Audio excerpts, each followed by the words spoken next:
in a rematch of the epic World Series semifinal from a year ago. We didn't start last night because of all this. A tarp put on the field, heavy rain in the area, and right around the scheduled game time, Mike White, Kenny Gajewski calling it off. So a doubleheader tomorrow between Oklahoma State and Texas.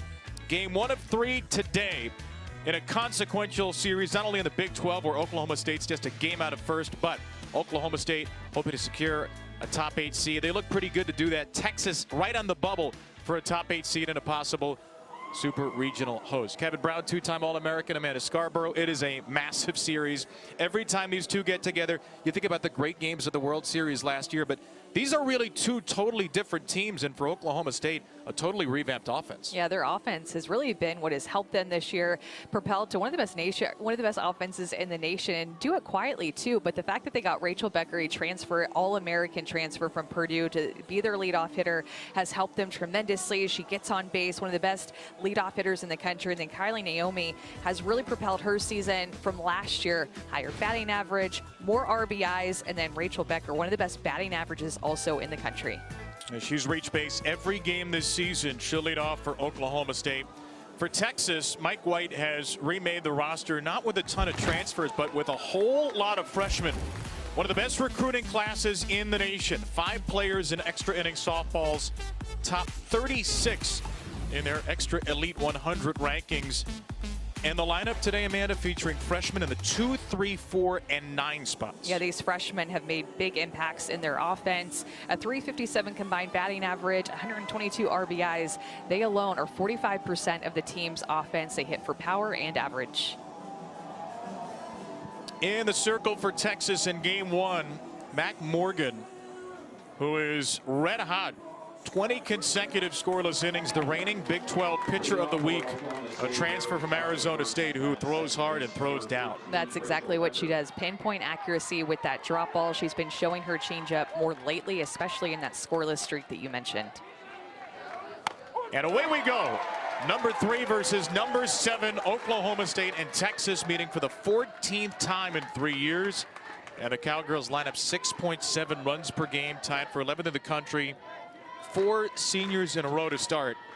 Morgan Wynn red hot in that cleanup position. That's down and out at 70. First pitch time today was 4:32 local here in Austin, Texas, on a day of gorgeous sunshine after a night of heavy lightning. Not a night to go out into the river and look for some redfish. Becker, the Purdue transfer, will take ball 2.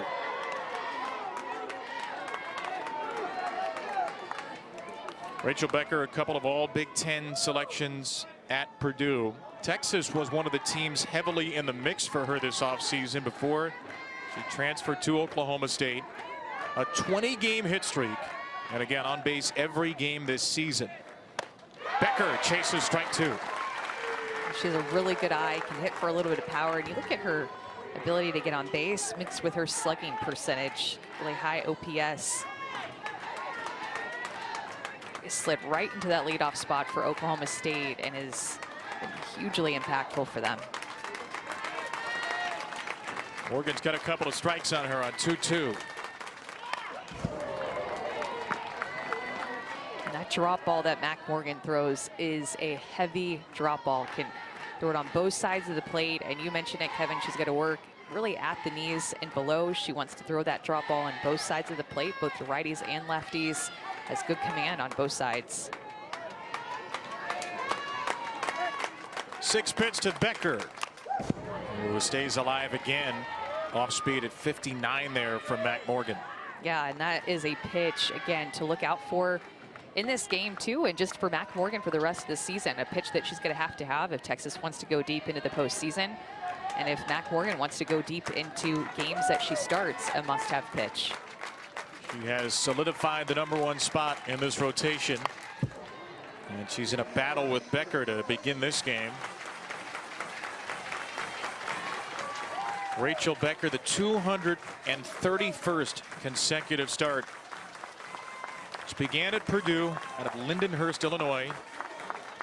Came down to Purdue and Northwestern originally, did not play on a big travel ball team, and here she is 5 years later. Likely first team All-American. Becker to the shortstop. Vivi Martinez is there. And an elongated start to the game, won by Morgan and the Longhorns after 8 pitches. Saw a lot of pitches. That's the type of at-bats that we're used to seeing out of Rachel Becker. If she's not going to get on, she still has a quality at-bat and shows her team a lot of pitches from the pitcher. Here's Cheyenne Factor, graduate student.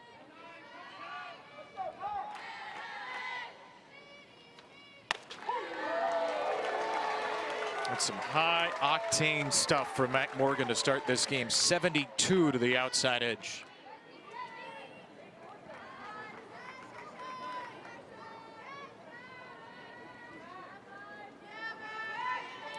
Factor, the 5th-year Cowgirl player. Take one just off the plate. She's been about as steady a presence as there's been in Kenny Gajewski's time in Stillwater. Number 2 hitter for much of the last couple of seasons. This is her 244th career game. 333 hitter, 430 on base. And a ground ball to third from Factor. Camille Corona getting a start today. In for the injured Alyssa Washington, and Corona throws out Factor. Yeah, that's it. Another thing that Mac Morgan's going to do is feed her infield a lot of ground ball outs, because she does throw that drop ball and pounds the zone with a lot of strikes, keeps her infield busy, a more pitch to contact type pitcher. 2 down. Here is Kylie Naomi. Top 10 in the country with those 49 RBIs, a team high. Oklahoma State lost to Wichita State on Tuesday. Naomi didn't get much of a chance to do anything. Wichita State pitched around her all game. 4 plate appearances, 4 walks. A big bounce back year for Naomi. 2 years ago, one of the best players in the Big 12. Last season, just had a season-long struggle. Dipped to 224 and an OPS of 709. Batting average 170 points higher this year. It's really hit it off with new hitting coach Whitney Clore. Well, and one thing that sticks out to me too is looking at her swing and miss percentage. Last year it was at a 15% clip, and this year she's cut that in half. So she's making more contact, she's shortening up her swing, and that's what Kenny Gajewski told us even back in February before the Clearwater tournament. He's talking about how Kylie Naomi has actually been more coachable this year than ever before, and that slight adjustment of shortening up her swing has helped her in a major way.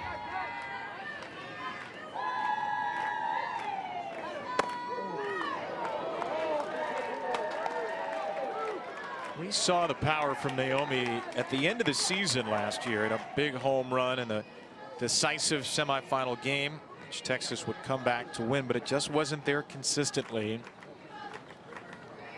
Look at Kylie Naomi's history. She's going to pass Vanessa Shippey, now Vanessa Shippey Fletcher, their volunteer assistant, for most runs scored pretty soon. She'll go down as one of the great shortstops in the history of this program. But after last year's dip, didn't know what this season would be like for Kylie Naomi. I mean, at this point, college softball, you don't know who's coming back with the transfer portal. She comes back, wins the shortstop position again, and she has had an elite year. A 3-1 for Kylie. That's through the right side, a base hit. Naomi continues her dream season in Oklahoma State, has the game's first base runner. Well, this is the prime definition and what it looks like to shorten up your swing. Not swinging too big, getting her barreled to that pitch on the outside corner, driving it the other way through that 3-4 hole and sneaking it just past Katie Simmons at first base. It's 53 hits for Naomi, 45 games, now a 12-game hit streak for the senior shortstop. Morgan Whitten takes a low, strike one. You could tell too, Kevin, that Mac Morgan and Mike White and their battery of Reese Atwood back behind the plate, they were trying to pitch Kylie Naomi carefully, knowing those numbers are up and trying to pitch her tight. as Wichita State just did a few days ago. It's going to be a little tougher to do that if Morgan Wynn continues to do what she's done. 5-game hit streak, 8 of 18 with a double and a couple of home runs in that stretch.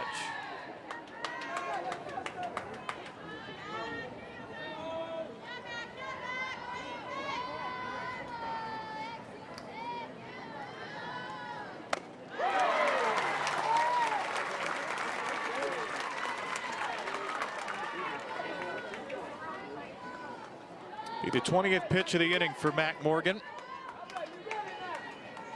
20 consecutive scoreless innings into today. 1-2. You can tell that, by the way, that these fans are already into this game. I mean, Texas fans show up anyway for any sport, I know, but these fans know the history of these two teams, and they're loving the fact they're getting to play this series at home. World Series a year ago, Super Regionals the year before that. Memorable games in the Big 12 tournament. Win to the right side, that sneaks through. Back-to-back opposite field base hits, and Morgan Wynn does in Mac Morgan. A couple of balls now sneaking through the 3-4 hole, and you see where Leanne Good, the second baseman, is playing more toward the middle of the field. It just totally opens up that right side to where that ball wasn't even hard hit. I would expect, and we saw this in the Oklahoma series too, if Leanne Good is going to be playing more up the middle of the field, Katie Simmons, the first baseman, should be playing even just a couple of steps further off the line for that easy ground ball that should have been a 3 unassisted at first.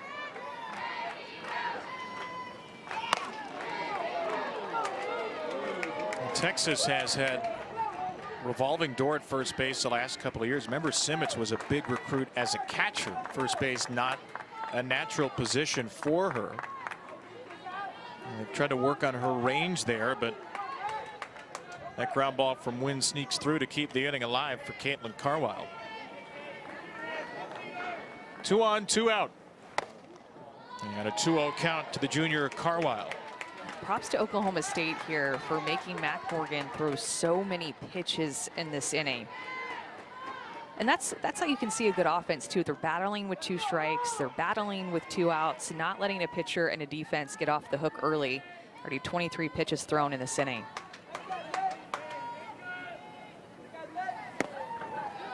And now our first 3-0 count. Reese Atwood, the freshman's going to make another mound visit. That's 2 in the inning. And she and Morgan will take a little trip to the back of the circle. And there's a lot at stake in this game, in this series for these teams. There's something at stake for Mac Morgan here, who's not been touched up since April the 2nd against the nation's best team. Pitched pretty well in the Oklahoma series too. Texas had a shot to win a couple of those games.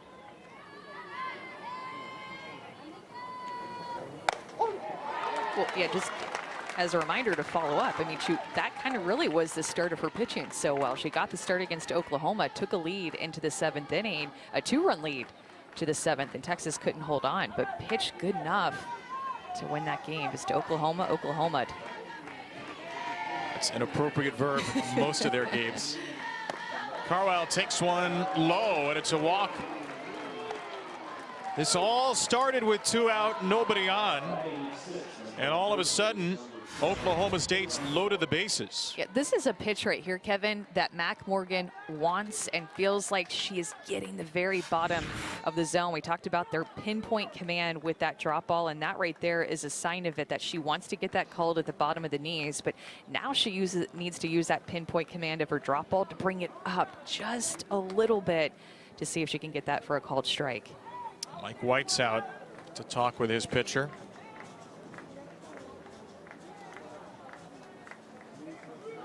Pitching guru Mike White in his 5th year now at Texas. He has struggled against Oklahoma State. Last 2 years, Oklahoma State has won 10 of 13, but it was Mike White's Longhorns winning 2 games on semifinal Monday at the World Series to shock and eliminate Oklahoma State for the tournament. Go on to the finals where Texas would lose to Oklahoma. Here's the freshman Michaela Wark, bases loaded, and Wark takes the strike. And the one thing, too, that Mike White loves about having Mac Morgan on his pitching staff is her mentality. Calls her like a bulldog and a china shop is how he put it. Has a really good mentality for these types of situations. Got the inside edge again for strike 2.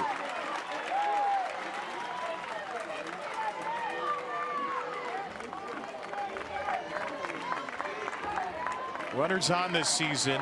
Batters are hitting just 191 against Mac Morgan.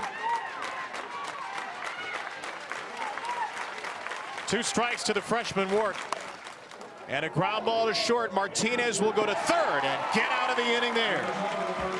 Vivi Martinez gets the force, and we'll see the Longhorns bat against Lexi Kilfoyle when we were. A little bit of a surprise here in Kenny Gajewski's lineup card. Kelly Maxwell, All-American, was going to start last night's game, but after the rainout with a doubleheader tomorrow, Kenny turns the page to the Alabama transfer, Lexi Kilfoyle. Yeah, when I think about Lexi Kilfoyle, I think about her drop ball. We have 2 drop ball pitchers in this game with Mac Morgan and Lexi Kilfoyle. She'll throw in the mid-60s, a heavy drop ball, has nasty movement down, and she'll throw that changeup in any count. She may be the number 2 pitcher, but her star shines brightly for Oklahoma State, which gets to face this Texas lineup, peppered by freshmen 2, 3, 4, and 9. The Longhorn first years, 45% of their RBIs. It'll be a sophomore Mia Scott to start it. In fact, only 1 senior of the 9 in the lineup card for Mike White. Scott and Kilfoyle. And strike 1 to start. Mia Scott, a breakout star on the World Series stage a year ago. Second team All Big 12. First 5 hits in the World Series came on 5 pitches. She energized Texas, leading them to the Champ Series, and has had a tremendous sophomore year. Leads the Longhorns in average hits, on base percentage, and steals. I'll be honest, I love watching Mia Scott play. I think she is electric. Her speed, the way that she runs bases, the way that she can lay down a bunt, the way that she can drive the ball into the gaps and have a chance to run the bases. I love watching her play. The corner's tucked in. Scott will foul one off. It's Texas team 13th in the nation in scoring, just a couple of spots behind Oklahoma State into the weekend at 6.6 runs per game. Mike White's team hitting .338, would be second most in program history.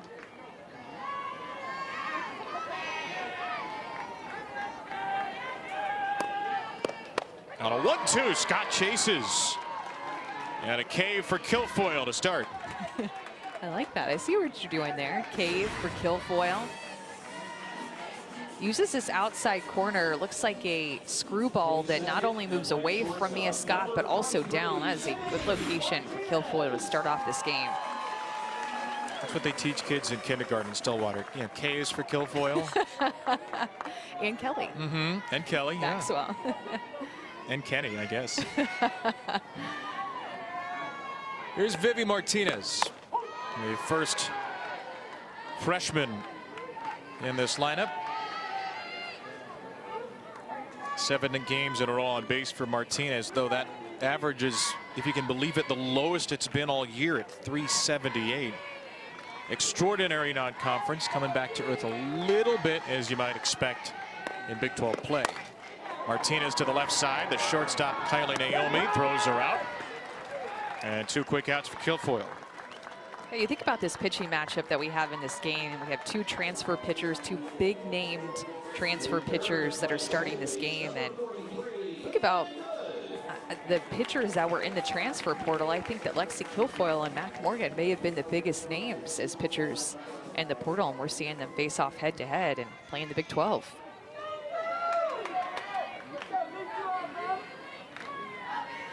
Guilfoyle, a long time member of the Alabama Crimson Tide. They needed a number 2 pitcher in Oklahoma State. Miranda Ellis and Morgan Day both ran out of eligibility. Kelly Maxwell returned. Guilfoyle has been one heck of a number 2.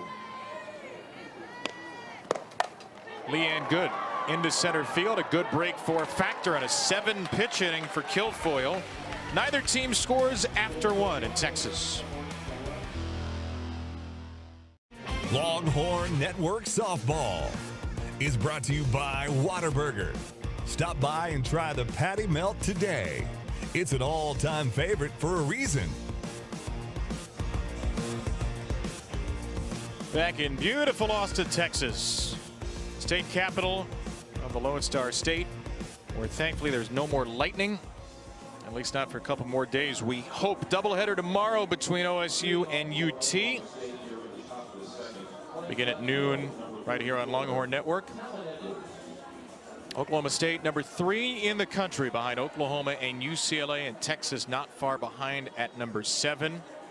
One of the most anticipated matchups in softball this season, especially considering the way things went down at the World Series a year ago, with Texas taking out OSU twice in the semifinals.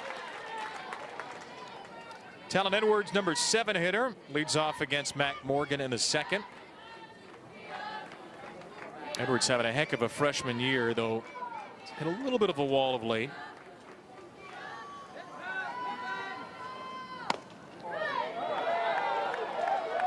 We heard that from really both coaches, Kenny Gajewski and Mike White. They're a great freshmen on these teams. This is the part of the year where coaches will tell you that there's just a lot more data out there. There's more video, and you're facing conference teams, better teams. They know how to attack your weaknesses a little more. Well, and I think too that Talon Edwards should still be a senior in high school. So that's happening. I feel like, I'm not going to say it's happening a lot across the country, but it's happening a few times, enough to notice that it's kind of becoming a pattern. You think of Kenley Cahalan for Alabama, who also should still be in high school.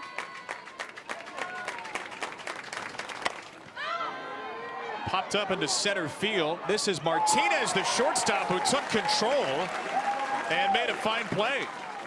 That is a fine play, because all too often you see that ball drop in the Bermuda Triangle, and the angle that Vivi Martinez caught this over her shoulder, dropped back and just took a look to see where her center fielder was going to be, and called it with her belly button pointed toward the outfield. Make that catch.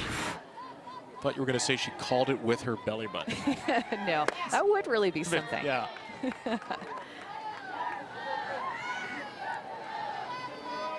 Well, Texas is better defensively than they were last year, but still room for improvement. 119th in the country, 963 fielding percentage. Martinez has struggled. That's to the left side by Tuck, and this time Martinez can't get there. It drops in front of Lou Gilbert. And Taylor Tuck, the senior catcher, who was just 1 for 20 in Big 12 play, flops in a hit. Yeah, everybody got a pretty good read on this, including Lou Gilbert out in left field, and Vivi Martinez dropped back immediately. Just a ball that had eyes and just landed out in front of the glove of Lou Gilbert, and she lay out for that, knowing that it wasn't going to get too far away and get behind her. Taylor Tuck with Oklahoma State's third hit. Last hitter to bat, Megan Bloodworth.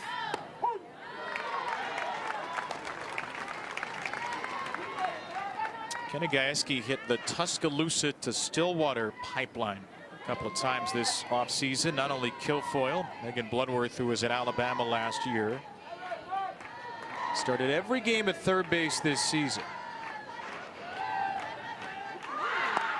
Bloodworth lays down a bunt. It's a good one.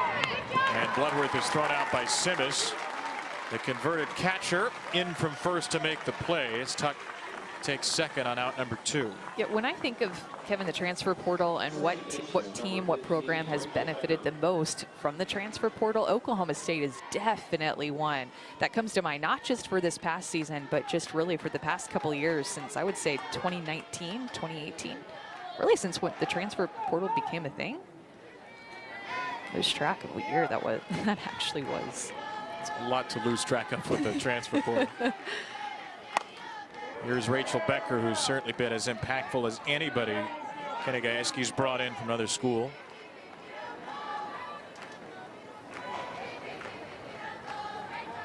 I mean, it's easy to say from a neutral perspective that Oklahoma State would be a program you'd want to go to if you're in the transfer portal. What Kenny Gajewski's done, the chemistry he's built.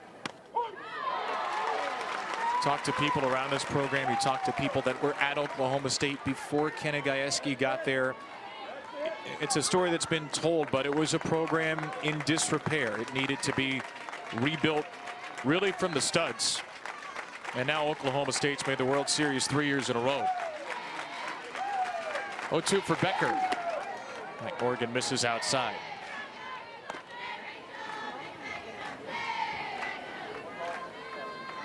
How about this? 20-game hit streak, and the batting average over the course of the 20-game hit streak is significantly worse than her season average. Just .496. It's a confident take on ball 2.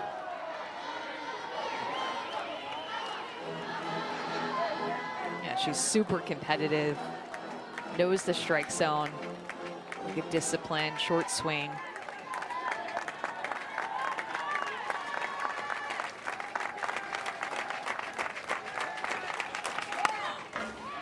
And then can just get rid of pitches like that. Not trying to do too much with it, but just a little unsure. Just foul it off into the third base dugout. And her first at bat, that's what Kenny Gajewski told us back in February, but her first at bat as a Cowgirl was like a 9 or 10 pitch at bat. So this is what she's been doing the entire time, the entire year since her first game. Saw 8 pitches in her first at bat today. This will be the 6th. Tuck at second. Now, I'll tell you what, I dreaded hitters coming up more than a hitter that had 20 home runs, 25 home runs. These were the ones that I was like, oh man, she's coming back up again, because you knew that you're going to throw a lot of pitches. You knew that she was going to challenge you and foul off several and force you not to make a mistake more on the plate by the amount of pitches that you've thrown. She's already fouled off 6 in the first 2 at bats. That's in play, slowly hit. Martinez makes the play. Bookends a terrific defensive inning for the freshman at short. Time now. Oklahoma State needing 1 win, Texas needing 2. Courtney Day, goodbye! Texas turns it, and we will see you later tonight. Dayton through the right side, ball bobbled. Dayton around third. Absolutely unfathomable. The Texas Longhorns into the national championship.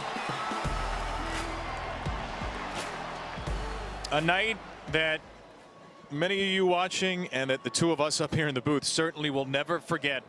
Texas, after being beaten every which way by Oklahoma State in the Big 12 tournament, in the regular season, in the Super Regionals, won 2 games to advance to the Champ Series for the first time. And that second game, that's the one that Kenny Gajewski and Oklahoma State are still thinking about. They led 5-0 in the 4th inning with Kelly Maxwell on the mound. And then chaos. This is grounded to the right side from Reese Atwood. Another quick out for Lexi Kilfoyle. As you reflect back on that night, Amanda, we saw Texas become first unseeded team of the Champ Series. What stands out to you from that crazy night of softball? I think it was that errant throw that got past second. Was it Haley Busby that made that throw that went to the outfield? And that was the biggest trick, because you know the home runs are going to come and other hits are going to come, but like that error, that moment to me was the backbreaker. And here was a player who hit one of those home runs, Courtney Day.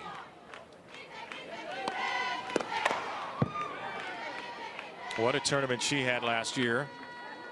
Day, a good season, a little up and down. Mike White said they're still searching for what she did in OKC a year ago. homered in 3 straight, including both games in the semifinals against Oklahoma State.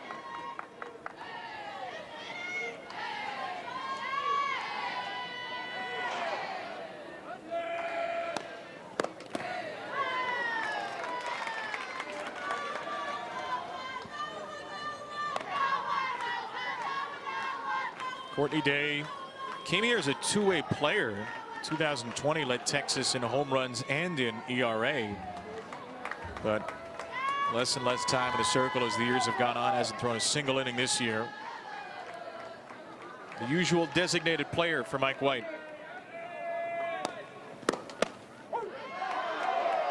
And thinking back to last year too, when Kenny Gajewski told us that, you know, that one's going to sting for a long time, is Oklahoma State has just progressively taken that next step. It seems like ever since 2019, whenever they beat Florida State in super regionals and made it to the World Series, but they've just gone a little bit further and a little bit further. And you thought, well, if they just win one game, they're going to play in the Champ Series.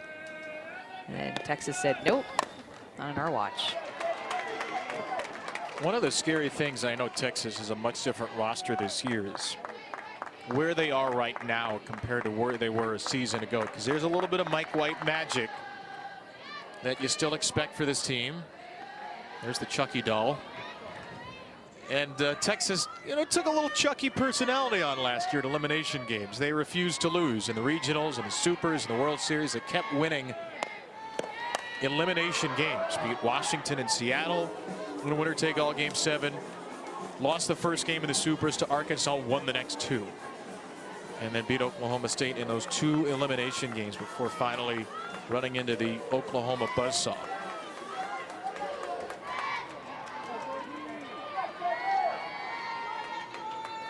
Courtney Day battling with Lexi Kilfoyle here. This will be the 6th pitch.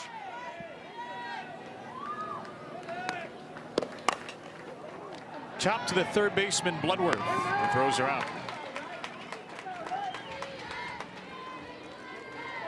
Yeah, what Texas did in their run from regionals on was just unbelievable. Just out to prove everybody wrong, and they were riding this high and riding the arm of Haley Dulcini and the way that she threw in the postseason, who now actually is in the Texas dugout and is on their coaching staff. That's her right there at the front.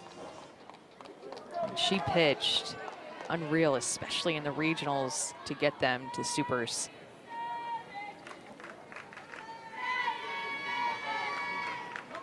Katie Simmons. It's another first pitch strike for Kilfoyle. 6 first pitch strikes to 6 Texas batters.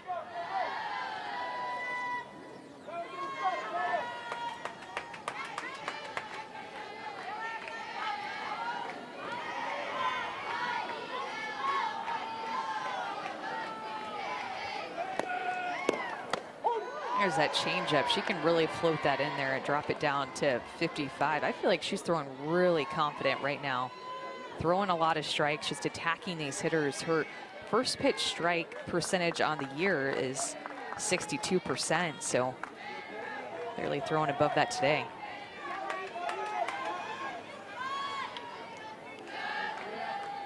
Seven pitch first inning for Kilfoyle.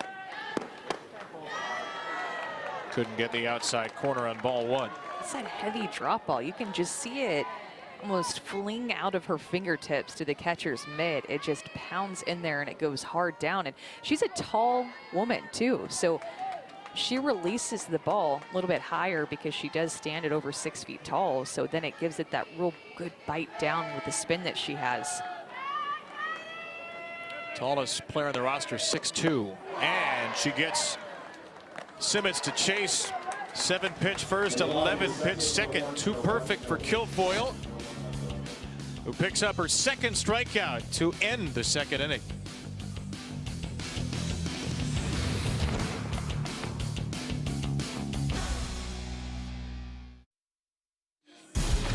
Oklahoma State chasing history this season.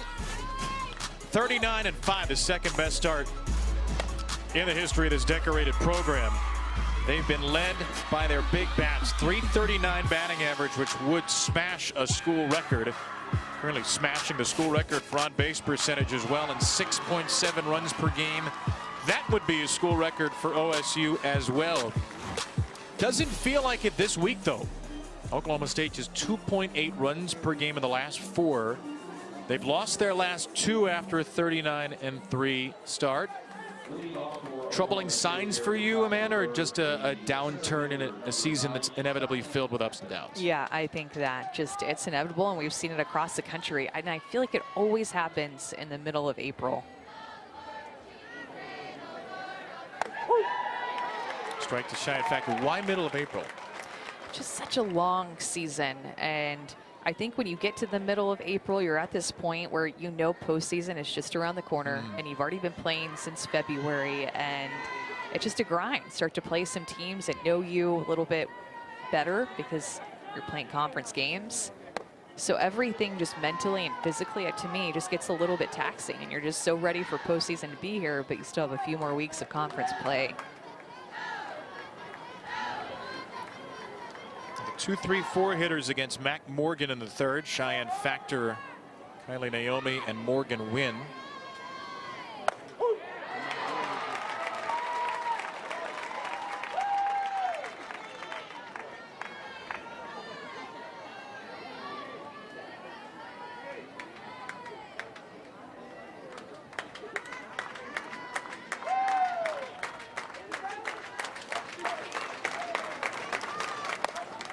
To the right side from Factor, that loops foul.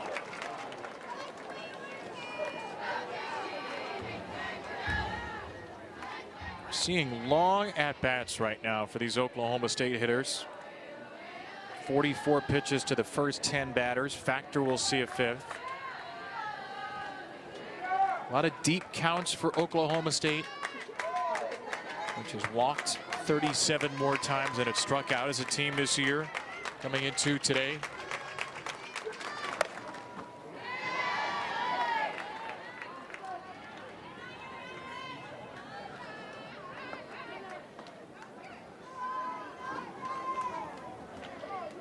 Kenny Gajewski made a change this season.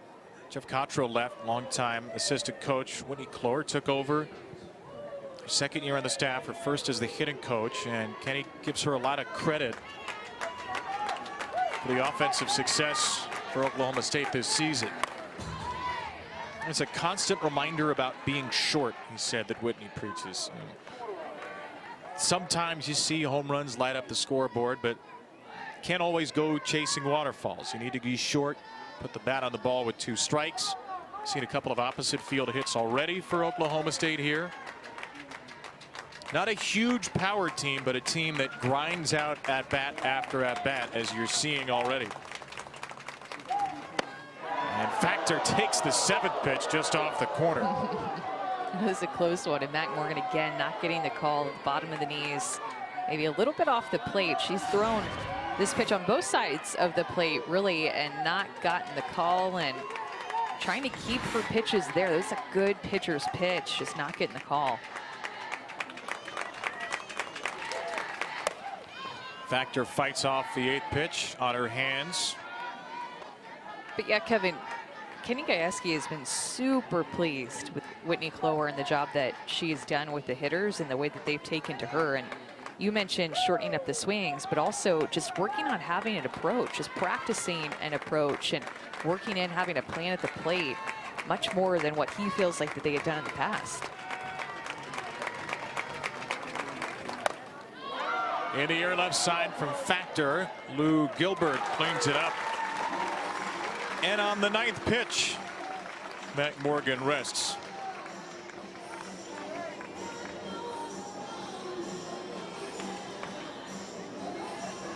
Shortstop number 5, Kylie Naomi.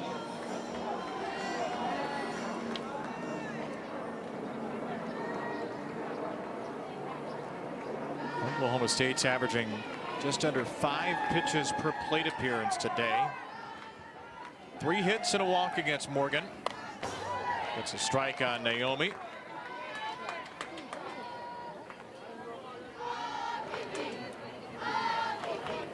Now a 12-game hit streak after her opposite field single.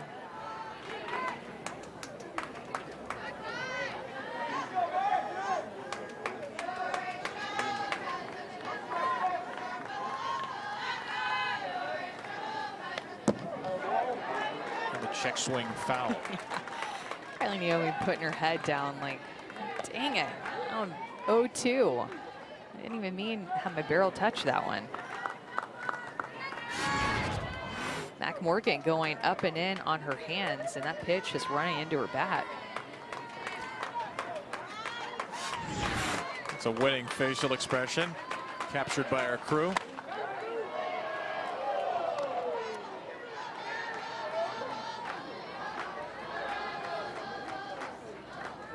Mac Morgan said earlier this year to the Daily Texan, Mike White talks a lot about making each pitch your masterpiece. Really taking that upon herself to dig into that. She takes her time in between pitches.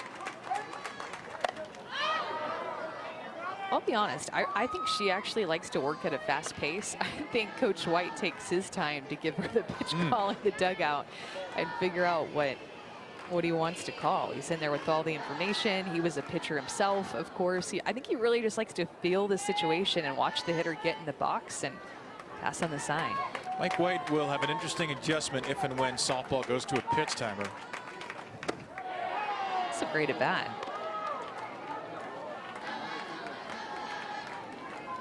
Tremendous national team coach Mike White.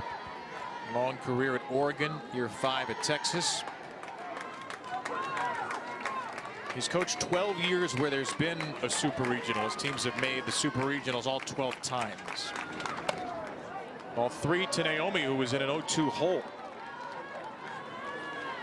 Yeah, isn't that a stat that you don't hear all the time about Mike White? I think unless you're watching games on the Longhorn Network and watching Texas softball all the time. I mean, the fact that Mike White has coached his teams to 12 consecutive super regionals is a wild stat.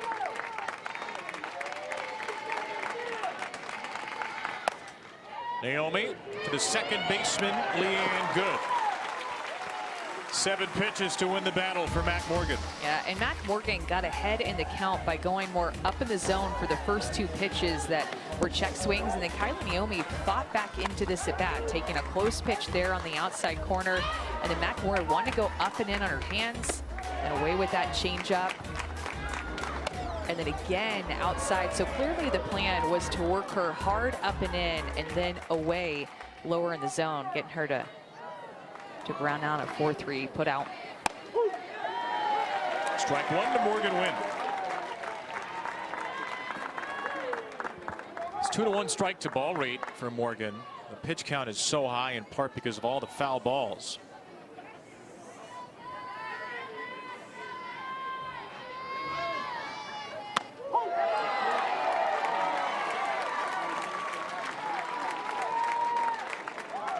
That's what Mike White told us. She's working that changeup a little bit more the last few weeks.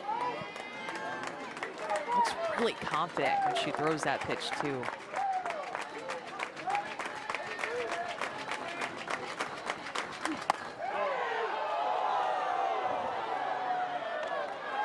You get to 0-2 in this game, you can bet the ranch. Mac Morgan's going to try to backdoor a right-handed hitter. And another close pitch and a 2-strike count.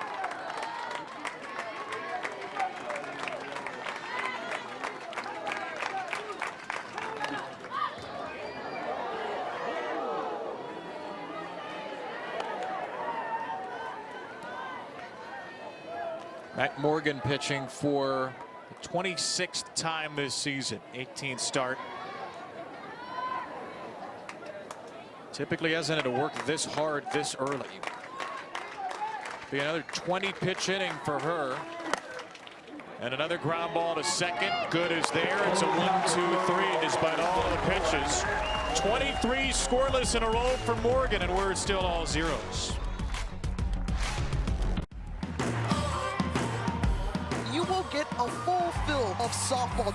They are trophy hunting. This is a team that can beat you from the top of the order to the bottom. Look at this! Megan for Rainbow! Tiara Jennings grand slam! Go ahead, go ahead, go ahead! Yes! Come and play my game. About a month away from our return trip to Oklahoma City, and some key weekend matchups beyond this one. Virginia Tech and Florida State. Noles took the opener on the road last night on ESPN2. Oklahoma trying to avenge its only loss of the season against Baylor. Florida hoping to be a regional host. Tennessee trying to maintain firm grip on that top 8 and a potential super regional host. It's big time stuff here in late April. First pitch from Lexi Kilfoyle, grounded to short by Camille Corona as Kilfoyle continues to cruise along. Yeah, in that Florida-Tennessee series, both teams playing really well. Both teams seem to be trending up, and Florida's offense been hitting the ball well. We'll see what the umpires are talking about to the coaches here. Kristen Zaleski, the first base coach, talking to Bradley C. Newton and Troy Kuykendall there.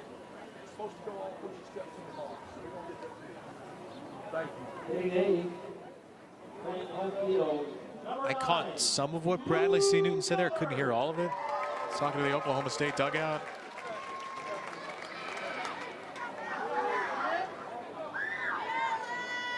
You catch any of that?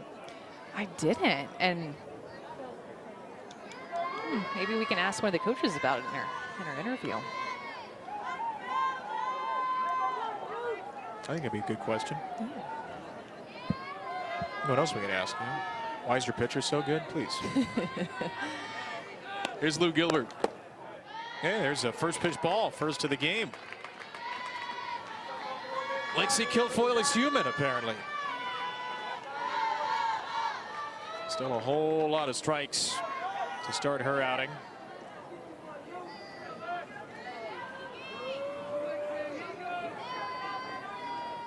Only senior in the Longhorn lineup, Lou Gilbert. And there's another strike.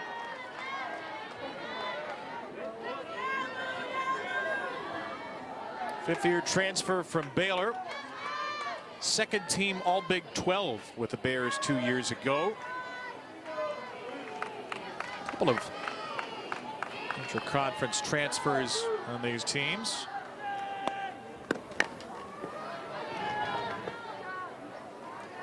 Yeah, that Oklahoma-Baylor series is just going to be down I-35. We can see the I-35 traffic from here, and there's going to be traffic most likely from here to Baylor, because that's just how I-35 works both ways.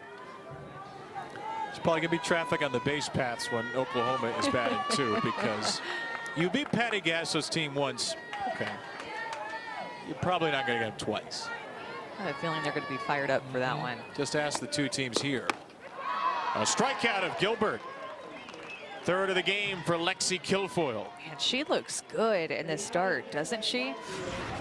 Only thrown 23 pitches up to this point. Throwing that drop ball that will go down, and she can also make it move slightly away from these left-handed hitters, but everything that she has that top spin. There's a lot of ground ball outs. In fact, 67% of the balls put in play off of her are ground balls because of that drop ball. 4 groundouts, 3 strikeouts today. And the number 9 hitter, Ashton Maloney, takes the ball. Fourth freshman in the lineup. Mike White calls her one of their unsung players. 3 for 6, drove in 3, and the weekend series win over Kansas.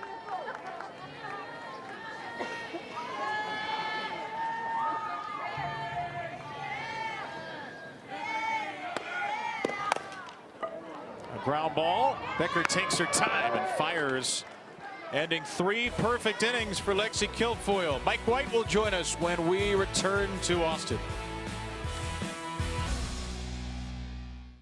Back to Austin. Mike White's Texas Longhorns ranked 7th in the country. Head coach of the Longhorns joins us right now. Mike McMorgan, 3 scoreless innings. She's thrown 65 pitches.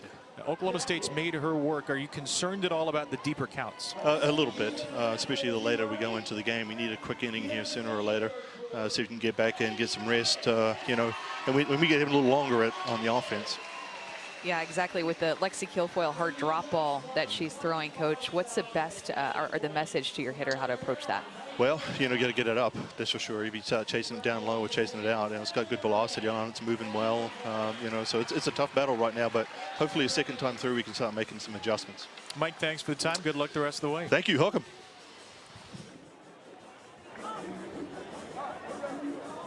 Can't have a Mike White interview without Hook 'em at the end. With the It's accent, the custom. hook 'em with the accent, the New Zealand Hook 'em accent. sounds better with a New Zealand accent. Mike White has really transformed this program in 5 years. Texas won 75% of its games under Mike White. Trying to take the first of 3 today, doubleheader tomorrow. And you see the pitch number, 65 through 3 innings for Matt Morgan. 65 pitches to 13 batters. It's exactly 5 per hitter so far. It's not for lack of accuracy. She's only walked 1. Oklahoma State's fouled away pitch after pitch. Caitlin Carwile right back to Mack.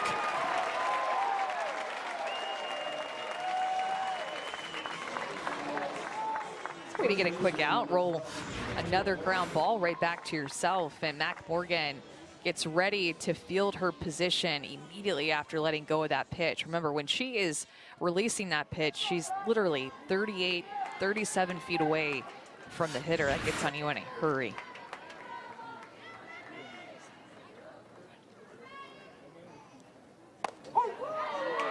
What do you tell a young pitcher for that? What's the best way to be ready to field the ball after you release? To finish balanced. If you're finishing falling to the left or to the right, then you're really not going to give yourself a best chance to field your position. And then to also just have your glove in a position that you could bring it right back up on a line drive or a ground ball. Or if it's a ground ball at your feet, you got to be able to go down too. So it's not just about being able to move your glove up, it's also being able to move your glove down. Morgan to the freshman Michaela Ward.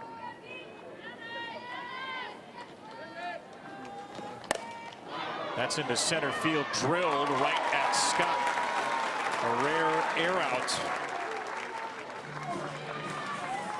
Left fielder number 44, Talon Edwards.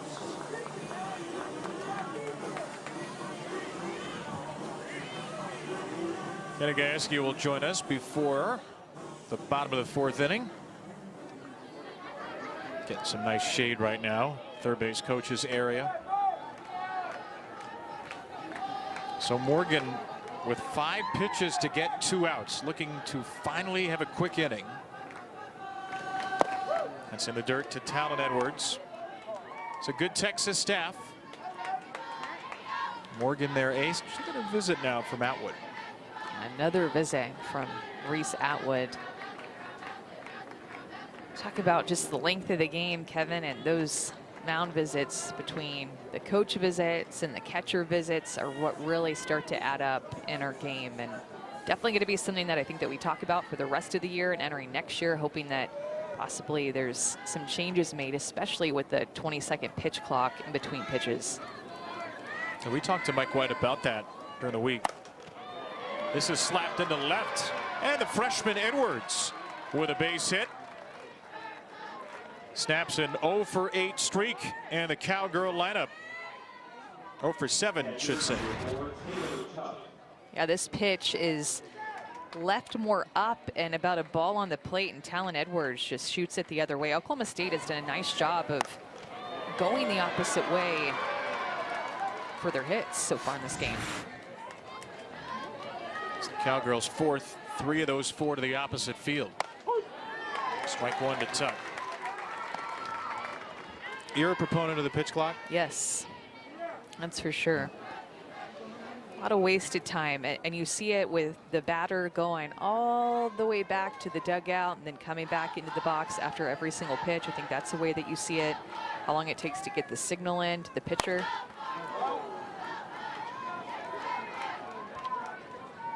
And the wristbands, I think, also takes a long time. And then oftentimes the pitcher goes all the way to the back of the circle or out of the circle in between. Mac Morgan's not like that, but you'll see that. I think there should be a 20-second pitch clock. I think that we need the safety bag or the double bag at first base. And I don't actually know if this goes in the same rule changes as like the game rules, but I think that for the selection show or for the bracket, we should seed 1 through 32.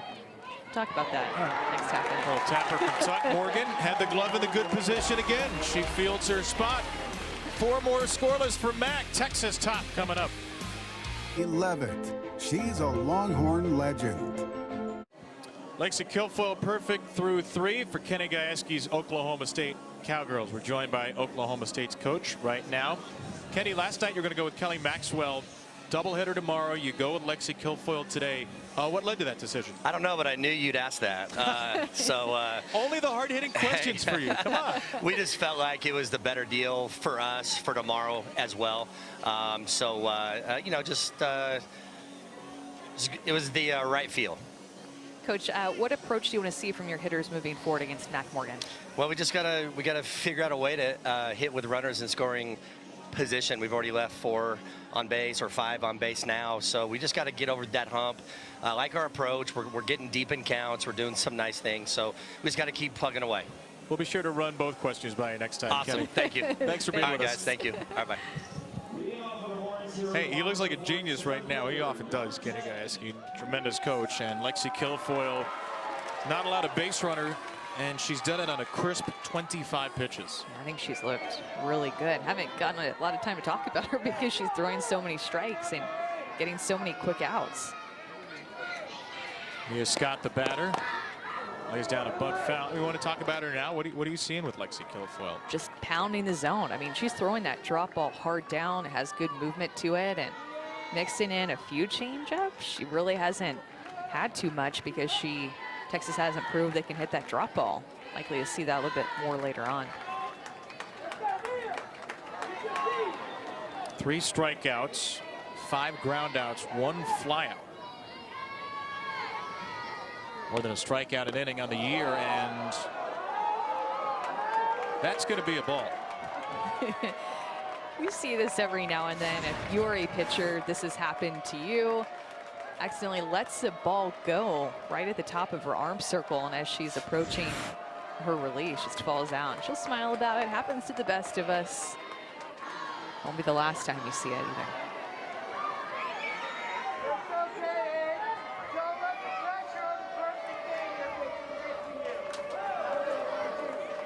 One and one to Scott. A dribbler, got to hurry here. Great pick by Becker, and Wark got it at first. Rachel Becker, pristine, charging in from second base.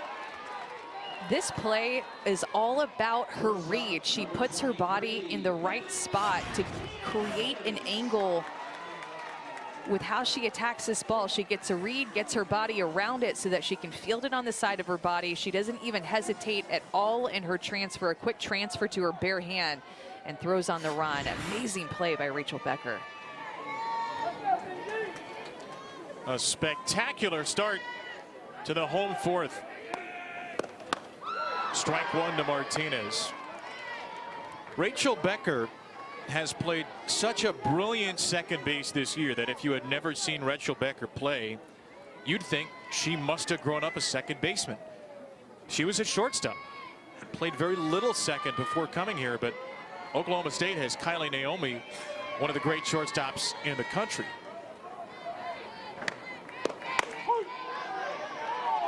I mean, this is just a thing of beauty. She's able to create this angle to put her body in the position to get a better hop and then throw across her body. And a nice pick too at first base by Work.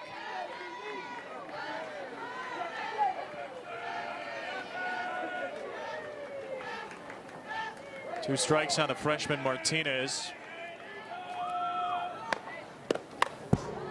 And how about the fact too that when she was getting recruited, one of the schools that she was getting recruited by told her that she couldn't play infield. And so that always stuck in her head. Didn't end up choosing to go to that school. She went to Purdue first, and use it as motivation to play the infield, and not only play it, but to excel at it and be an All-American at Purdue, and then come over to Oklahoma State and play a new position, play second base for the first time. Started at shortstop in the fall. Has ended up at second. There's a strikeout of Martinez.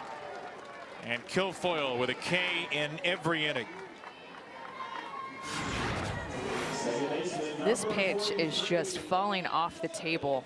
Able to throw that inside, able to throw it outside. You're seeing two pitchers who put that drop ball on repeat, Mac Morgan and Lexi Kilfoyle. But Lexi Kilfoyle, up to this point, has attacked the strike zone, got more swing and misses and quicker outs. Leanne Good, the only fly out of the game for Texas.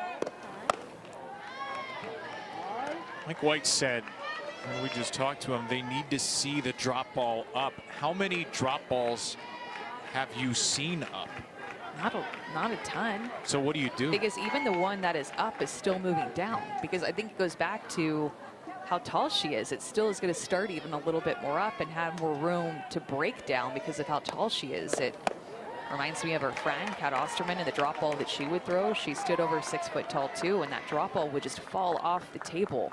If you're 5'5", then your drop ball can't start as high, right? But if you're 6'2", then that brings your release point 7 inches higher than somebody who stands a little bit shorter. Makes that drop ball even tougher to hit. You have to take more pitches then if you're Texas? Try to get the bottom half of the ball. Be a big adjustment there. And she's throwing a lot of strikes, right? Like, she's throwing that pitch on the outside corner to a righty, a drop ball, and getting the call. Mac Morgan is working that pitch a little bit further down the zone and not getting the call. But Lexi Kilfoyle just feeling her pitches, feeling the strike zone, and throwing with a lot of confidence. It's the first 2-ball count of the game. 12 batters she's faced, and Good. Few shots, a changeup, 2-2. Lexi Kilfoyle had some great years at Alabama. She was the #2 to Montana Fouts there. She did have to work through some injuries. She's healthy this year. Fresh start at Oklahoma State. Career 195 ERA. This is her 75th game, 51st start. This is maybe the best she's ever been. On the ground to shortstop. Naomi's there. On to first, 2 groundouts, a strikeout, and another perfect inning. Who will puncture the balloon first? This is a good old-fashioned pitcher's duel here on a Friday afternoon. Lexi Kilfoyle on the left, Mac Morgan on the right. Pinpoint precision for Lexi Kilfoyle. John Wick type accuracy. 29 strikes, 37 pitches. Morgan has more than doubled that number. Doesn't have a strikeout, but she's worked out of some jams, and now a 24-inning scoreless streak, Amanda, for Mac Morgan. Yeah, both of them, these pitchers, throwing really similarly in terms of stuff, throwing high 60s, hitting 70 miles an hour, throwing that drop ball, and the vertical break on that drop ball, Kevin, about 6 inches down. Pretty identical numbers for both of them. Megan Bloodworth in the 9th spot. They'll take a strike. Bloodworth, Becker, Factor. Oklahoma State's 9-1-2. It's been a tough offensive year for Megan. Slugged .698 Alabama a year ago.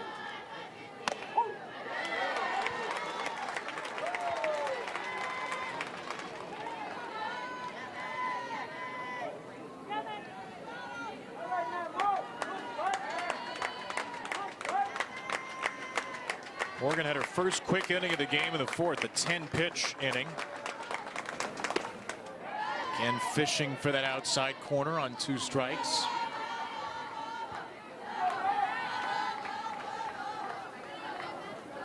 Arizona State a season ago pitched well, 13 all Pac-12, but not this well. 2.82 ERA. Number at 190 coming into today. And Texas saw her early in the year, last year in February. She threw 6 shutout innings against the Longhorns. kind of thing that probably sticks in your mind a little more than any video you see in the transfer portal. I feel like that happens a lot. Happened with Arkansas and Shanice Dells when she was at Tulsa, threw against them, and now she's on their team. Like, that happens more than you think it does. You don't know how much I think it does. Not you, universally. Don't generalize. I mean, that's if you're a coach these days, you almost have to keep an eye on everybody else, right? Because so many players go into the transfer portal. If you can draw from personal experience in some way, gives you a leg up. Well, and your scouting team's so hard that you already know so much about the pitcher before you face her. 3-2 here for Bloodworth, leading off the 5th. And she really has emerged as the ace with the way that she's throwing, with the fact that Mike White gives her the ball in the bigger games. That started to happen more and more often as the season has gone on. Bloodworth, a bouncer to good. The second baseman snaps it off in time. These infielders are having fun, huh? All these ground balls that hit at different speeds too. Some are more choppy, some are a little bit more firm.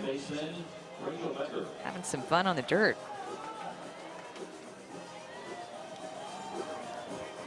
How about that distribution for Mac Morgan? Nary a strikeout to be found, but ground balls all over the infield.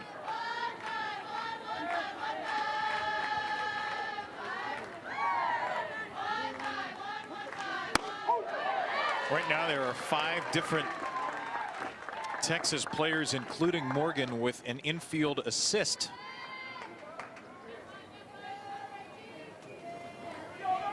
That's the big number right now. 24 to 3rd innings without a run. Rachel Becker takes one high.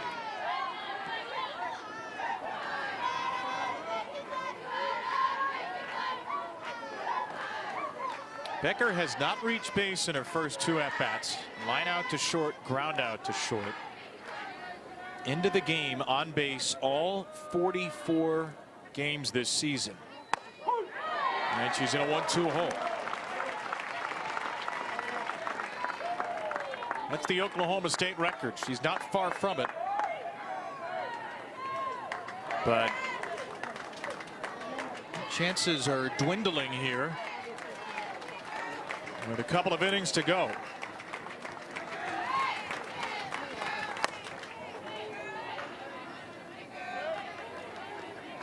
All right, it's 1-2. What do you think the over-under is on number of pitches Rachel Becker will see in this at-bat? 7.5? I was going to go with 8. Yeah, so pretty close to the number you were thinking.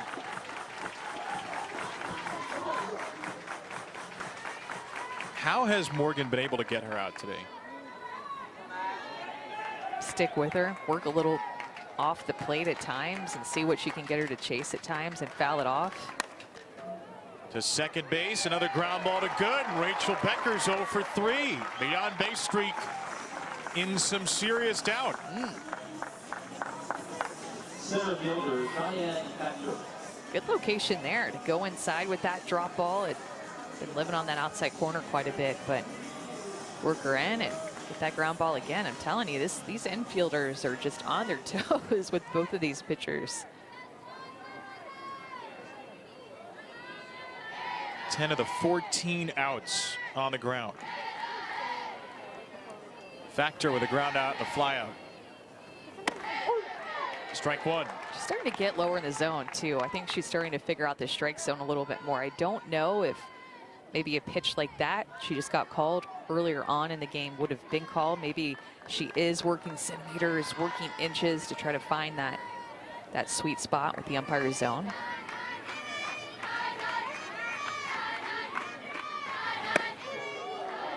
Texas staff gave up 3 home runs to Kansas Friday. Not allowed a home run in 6 of 7 games, though, with that one being the only exception. There hasn't been much in the air today. There hasn't been anything close to the fence from either team. And ground ball theater for Mac Morgan and Lexi Kilfoyle. And another ground ball. This is foul. Strike 2.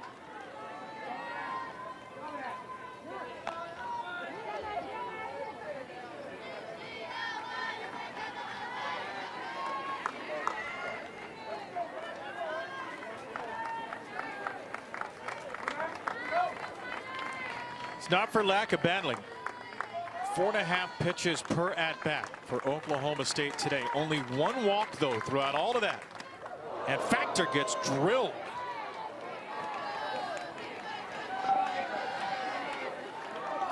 Good to see a smile on Cheyenne Factor's face because she is having trouble getting down to first.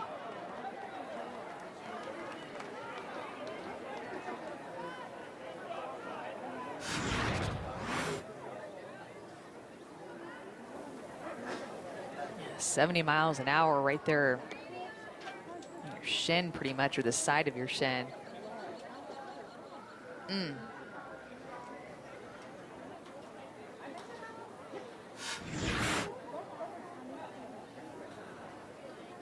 Well, that's one way to extend your on-base streak. Might not feel so good right now. Factor is on. It's the 12th batter hit by Mac Morgan this year. I don't know what's worse, if you get hit by a pitch like that or foul one off of your own bat into your leg like that. What was worse for you? I think off of my bat, but maybe because it got a little bit lower, like near your ankle. Just not fun. Does keep the inning alive for Kylie Naomi.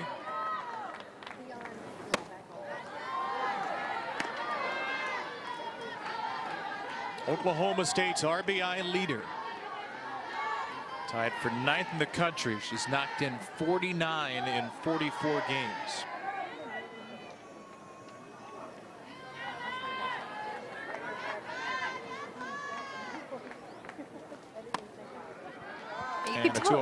You can tell the offense for Oklahoma State just is missing the past few games. That big hit with runners on base, going back to their midweek against Wichita State when they lost on Tuesday night in Stillwater, and then also lost against Iowa State. Last 5 games, they've left 33 runners on base.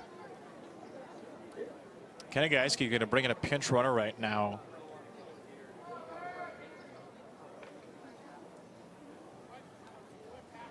Or at least it looked like he was. Factor was heading to the dugout. Kenny's huddling up with his coaching staff.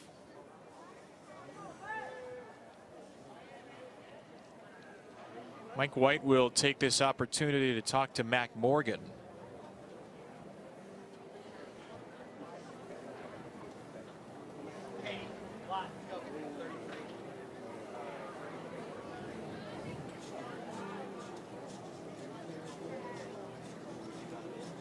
Oklahoma State, I guess, trying to figure out maybe who they'll need as a possible pinch hitter, defensive replacement later in the game. They'll bring in Katie Lott to run for Factor. Yeah, it's a situation, you know, Kenny Geiske goes over there. He's not used to pinch running for Cheyenne Factor. She always runs for herself, always going to be in the starting lineup in center field. So it's like him and the coaching staff had to come together and think, how do we want to play this? And think for the rest of the game too. What's our best move right now? Coming in to run at first base for Oklahoma State. It's Lott, who's had a really nice year. Freshman on at first.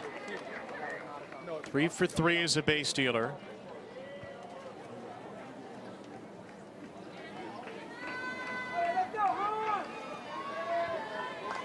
She's the go-ahead run in the 5th inning in this scoreless game. First of 3 between Oklahoma State and Texas. And a strike. Top of the zone to Kylie Naomi.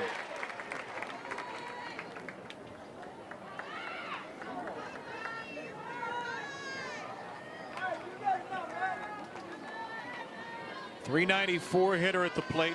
.398 with runners on. Naomi to the third baseman, Corona. Neat pick. Another 0 for Mac Morgan. She's inevitable. And this game is still scoreless.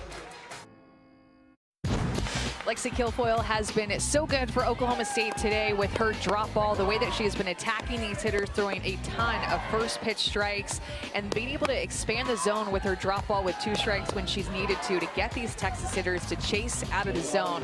She has been on point in this game, has thrown so well. Perfect through 4. A lot of ground outs, the 4 strikeouts. Kenny Gajewski told us that Lexi gets stronger as the game goes along. My gosh, is that a scary thought if you're in the batter's box for Texas? Yeah, really is. She has looked strong from the get-go. He said, I feel like John Barkfeld is really starting to figure her out too, the great pitching coach at Oklahoma State.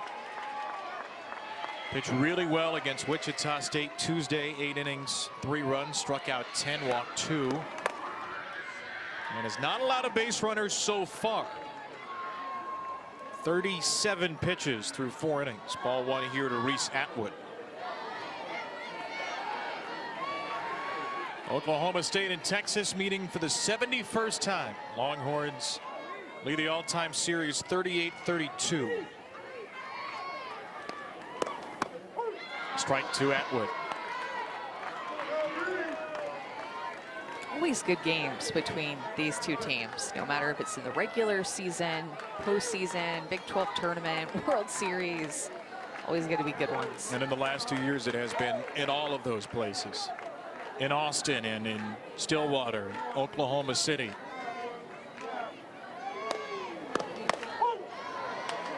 You put these two up on a softball field in Anchorage, it'd probably be an epic game. Maybe Juneau. Still be a good game. Sure. Juneau, the capital of Alaska.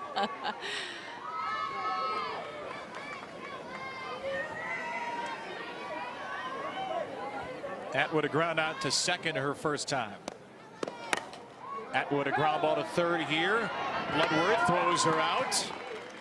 Oklahoma State continues to be as good as it gets defensively. Well, and Texas has just hit 1 ball out of the infield. It was Leanne Good, a fly ball to center field. Rolling a ton of ground balls continually.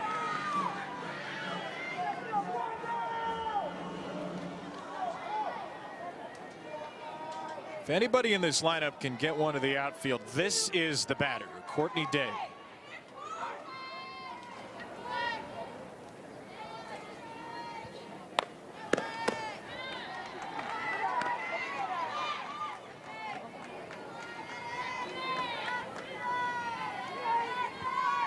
One of the holdovers in this remade lineup. Got injuries here and there throughout the season. Still trying to figure out the personality of this group, and yet they're 36-9-1 while they're still searching for it. And a lot of those losses too have been close games. It's not like you look at those 9 losses and they got run rolled or they got beat by 10, with the exception of the Oklahoma series and a couple of losses to them. All the other losses have been close games, 1, 2-run losses. Had a lead in 6 of their 9 losses. One of the games they didn't have a lead in was an 11-inning loss. One of the games they didn't lead in was a walk-off loss to USF.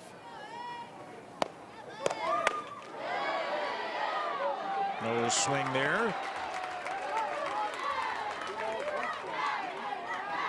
4 top 25 teams, including Oklahoma. 5 of the 9 by 1 run. You see the blown leads as well. I mean, this is a young team. It's a team that's still very much growing, and yet they've accomplished so much already. They're in great position here heading toward the postseason. Yeah, and you could tell that they were fired up at the beginning of the season too. When the preseason rankings came out before a game was played, they thought that they should have been ranked higher. I can't remember at this point in time where they were ranked, but I believe it was more like top 15, top 20 instead of, in their mind, they thought they should have been ranked top 5 right out the gate with the season and the ending that it had last year. 3-1. But I think with so many new faces in their lineup, I mean, when you graduate Janae Jefferson, Mary Iacopo, and Haley Dolcini, that's just going to be hard players to fill the gaps in the next year. But the freshmen have stepped up and done a great job. Mike White told us they were 3 dominant people. Dominant personalities and obviously dominant players on the run to the Champ Series. And there's ball 4. Courtney Day walks, and Lexi Kilfoyle's bid at perfection ends in the 5th inning.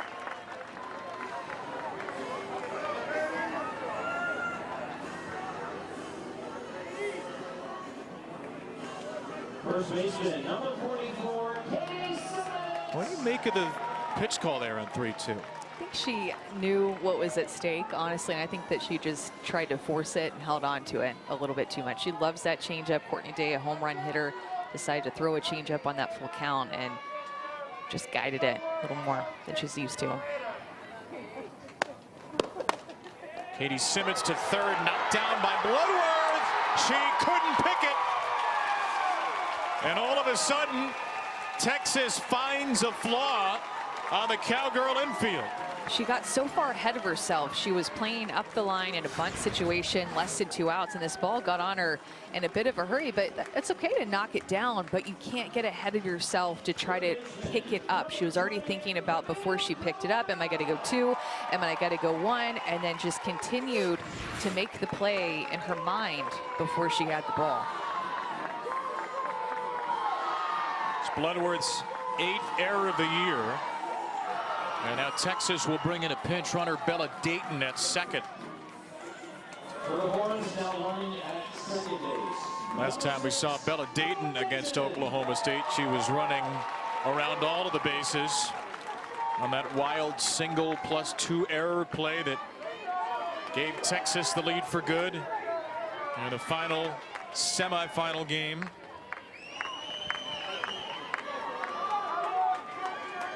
Camille Corona, the batter. And Corona lays down a bunt foul.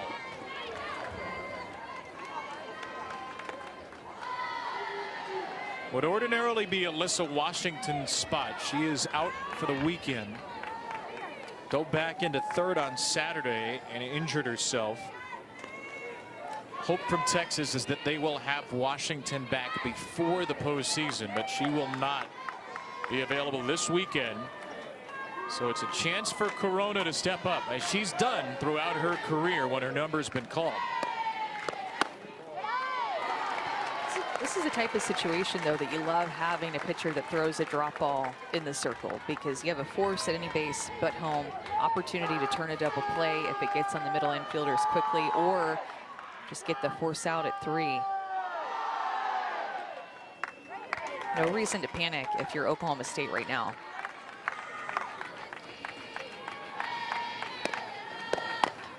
A slow ground ball gets past the pitcher, Kilfoyle, and a glove flip made by Becker. That is one Golden Glove at second for Rachel Becker, getting the second out as the runners move up.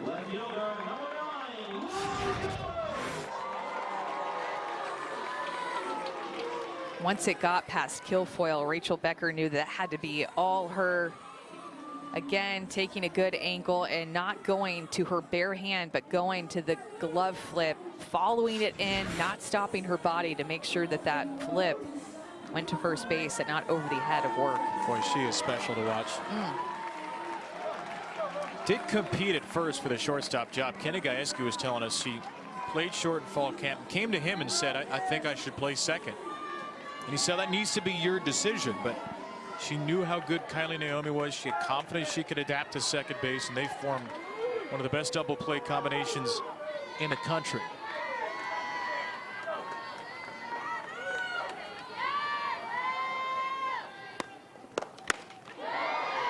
So Lou Gilbert, the only senior in the lineup, trying to break the shutout here for Texas.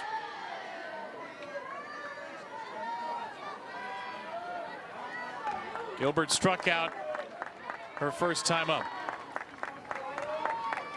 Texas team so good in these spots this season.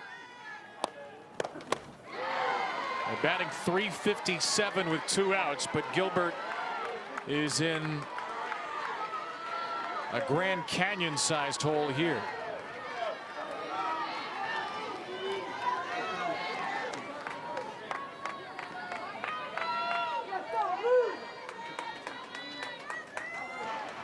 Dayton, the go-ahead runner, ready to pounce from third if something gets away. Simmons behind her at second. Ball 1 from Kilfoyle.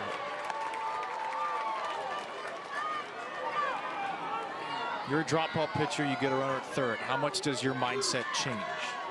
Not at all, really.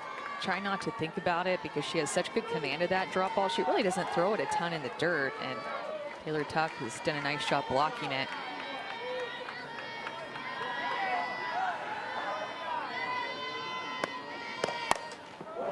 That's foul. Yeah, when you think of how she's thrown that drop ball today, not a lot have ended up bouncing in where you've seen Taylor Tuck had to go to her knees and keep it in front. So I feel like if you're Lexi Kilfoyle, you're in a really good spot right here just to trust your stuff and keep doing what you've been doing all game.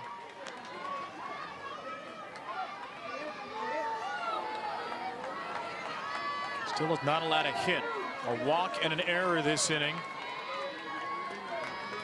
The only base runners for Texas today. Kilfoyle trying to leave him there. It's a great take. That is a pitch that you could tell Lou Gilbert was thinking about protecting the plate with 2 strikes, but she read that it was going to fall out of the zone and is going to make Lexi Kilfoyle bring this drop ball up. Right at the knees, check swing. It's a call that sometimes can go your way, sometimes not, but call goes in the way of the hitter Lou Gilbert, not Kilfoyle. 6 pitch coming.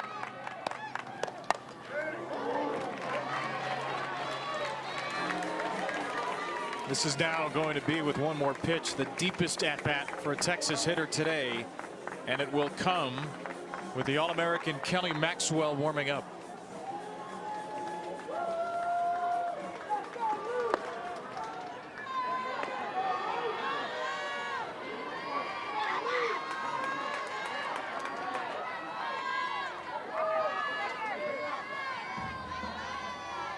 Seventh pitch from Kilfoyle. That's in the dirt, and Tuck was all over it.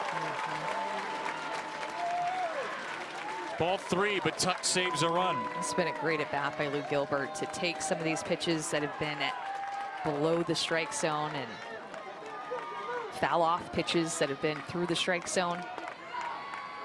He's only struck out twice on the season. The second came today. 3-2. 2 on, 2 down, no score in the 5th. And Gilbert goes down. 1 strikeout on the season, now 2 in the game. Lexi Kilfoyle is just that good. Drop ball inside, gets her out of the zone, but brought up that drop ball just a little bit to a tough at bat in Lou Gilbert.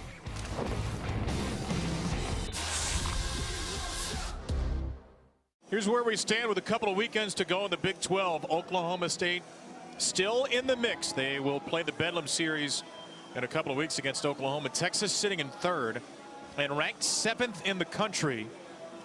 Oklahoma State looks like a definite super regional host. They're ranked 3rd in our polling in the RPI as well. Texas is not in the top 10. RPI number 12. That is awfully significant when it comes down to seeding teams for the 16 regional hosts. Mac Morgan with a strike to Morgan Wynn. Now, you don't have to be in the top 8 RPI to host a super regional, but it is almost 1-to-1. Texas has some work to do. Yeah, they do, and this weekend would be a huge 2-3 wins if they could take it to Oklahoma State to try to continue to rise in RPI. That's why this weekend is so big, because it seems like at this point, with the strength of schedule and the wins that Oklahoma State has had up to this point, they're a shoe-in to grab a top 8 seed. I think that's not the question. But for Texas, they could do some movement one way or the other with their rest of the schedule and the way that the teams around them have been playing too. I think that there's so much parity. Morgan Wynn on the ground to short. Martinez has been flawless today.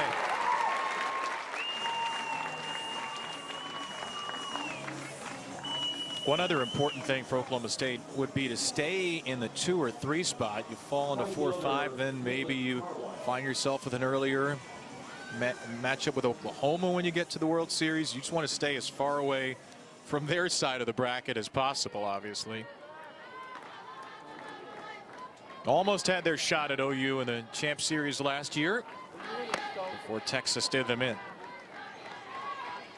Yeah, and Oklahoma State still has Oklahoma coming up in a couple of weeks. Texas obviously already played them, lost to them 3 times in Norman.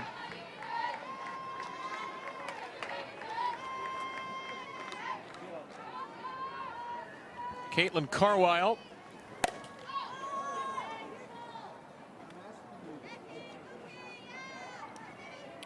It's 100 pitches for Matt Morgan,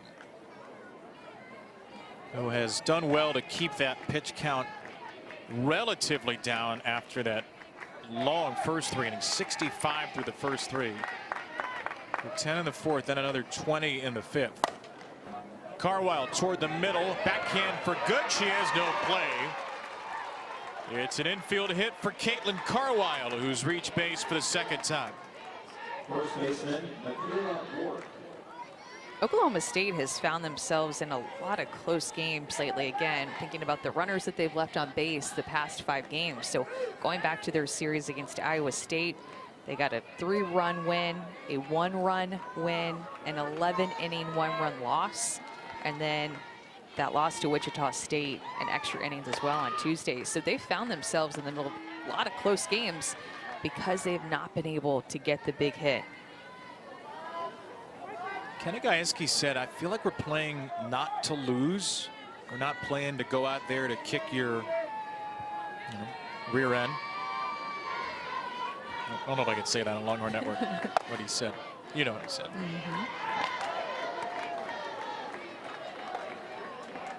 But they're young in spots, too. I mean, they have a bunch of seniors at the top of the lineup. But here's Warwick, a freshman. Edwards, a freshman behind her. Bloodworth's a sophomore. Carwile's a junior, didn't play a ton her freshman year.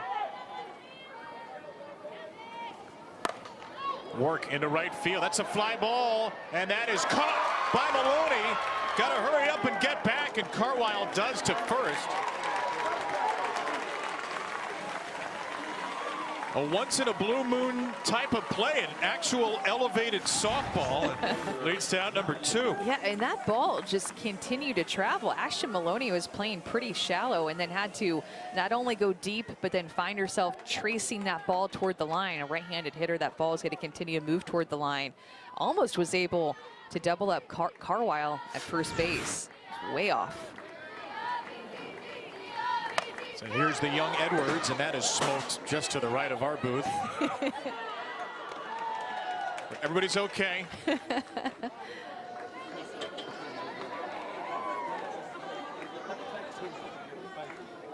So after strike 1, here comes Mike White. Steve Singleton's going to come out and talk to the infield, too. Anything on that pitch that you think Mike White is pointing out? Only thing, that stands out is just a couple of more lifted balls. That fly ball to right field, and then this one that just almost came into our press box. Starting to get more of the bottom half of the ball. Maybe wants to talk to her about that, seeing that, and talking about the pitch calling or an adjustment on their end where he wants her to put these pitches.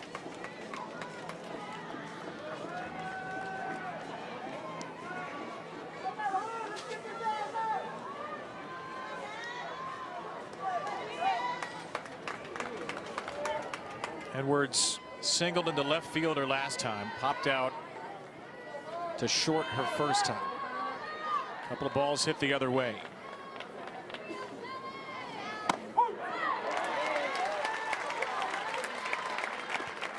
Talon Edwards had an unreal start to the season too. Was turning a lot of heads as a freshman into this Oklahoma State lineup. Remember, should be in high school, graduated high school early to come and slide right into the starting lineup. Left side, that's foul.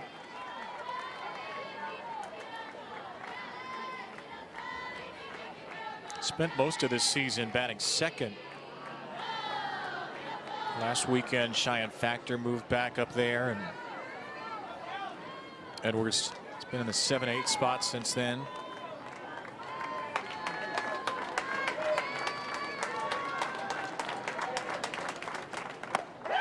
Edwards down swinging, and Matt Morgan has her first strikeout after 6 scoreless. Do you want to know what the conversation was about? It was, we're going to get her on an inside pitch. Out to show, inside for the out. A drop ball paints the inside corner and gets a swing and miss. A defensive swing by Edwards.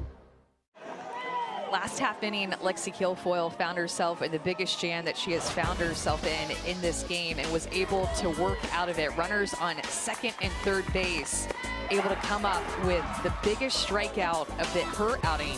Drop ball inside to a left-handed hitter, showing a little of emotion after that K. Walked Courtney Day. Katie Simmons reached on an error. So the perfect game ended, but still no hits allowed by Lexi Kilfoyle. Going to face 9-1-2 here in the 6th inning. Still no score. Oklahoma State and Texas, game 1 of 3. And a bunt laid down by Maloney, and Kilfoyle a little shot put to first to get her.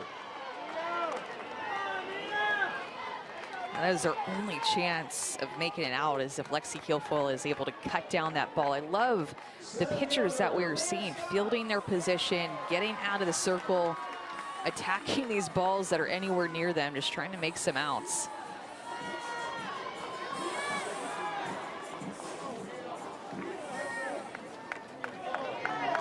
One of the best defensive teams in the country. They have lived up to that billing today. Top of the lineup, Mia Scott down the left field side. And that's the new left fielder, Lott, who came in to run for Factor for the second out. And that is 6 one-pitch at-bats for Texas in this game.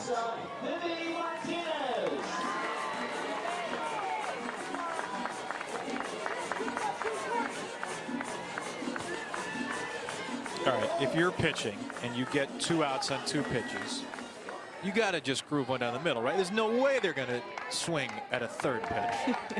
I would definitely throw a strike right here, 100%. All right. Oh, good pitch though. Man, that bottom fell out of that pitch. And time called. Mike White, Steve Singleton. Once again, Mike White calls for a timeout after somebody throws 1 pitch.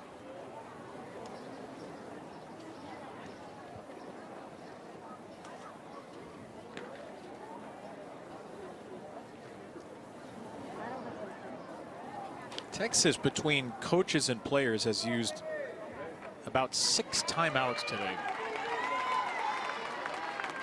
Which you can do within the framework of the rules. Especially a young team too. I think they just like to slow the game down, make sure the game's not getting too fast. We asked Mike White how you coach this team. He said it's more individual. It's more one-on-one than it's been in the past with all these freshmen.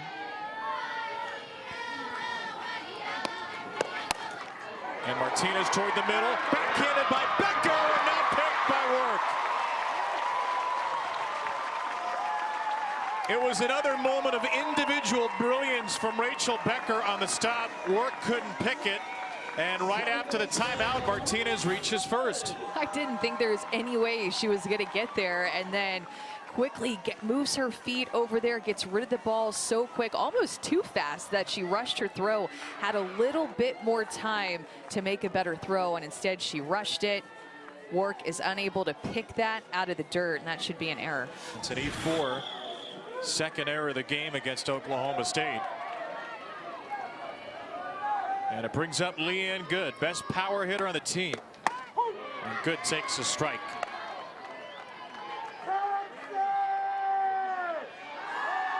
So Texas is still hitless, even though Martinez hit that ball pretty well. Becker charged with the error, just her 4th of the season. Opens the door for Good. And a ground ball. Becker will have another chance, and she'll tag the runner Martinez in her path. 6 no-hit innings from Lexi Kilfoyle. We go to the final inning of regulation, still scoreless. Feels a little crazy to think that Mac Morgan's been overshadowed by anybody in this game. Lexi Kilfoyle's thrown a no-hitter through 6, but here is Mac Morgan shaking off a high pitch count early. 26 scoreless innings in a row. It's not until she faced the best team in softball that she was last touched up.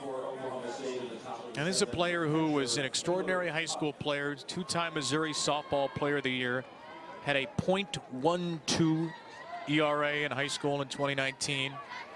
Third team All Pac-12 as an Arizona State freshman. Trisha Ford leaves, goes to Texas A&M. Mac Morgan hits the portal, hits Texas. Didn't know if she would be there, Ace. She has been, on a very deep staff. Trying to give Texas a Game 1 win. Trying to keep Texas alive for a top 8 berth in the NCAA tournament, top 8 seed, a possible super regional host. And just trying to beat Oklahoma State, which Texas has not done in the regular season much the last couple of years. This is softly hit from Taylor Tuck, and Simmons tucks it away. We talked about Lexi Kilfoyle getting better as the game has gone on, but that's what Mac Morgan has done too. When you look at the scorebook, and a lot more traffic in the first and second innings, and then just a base runner here and there in the last few innings. How about that ground out number 2?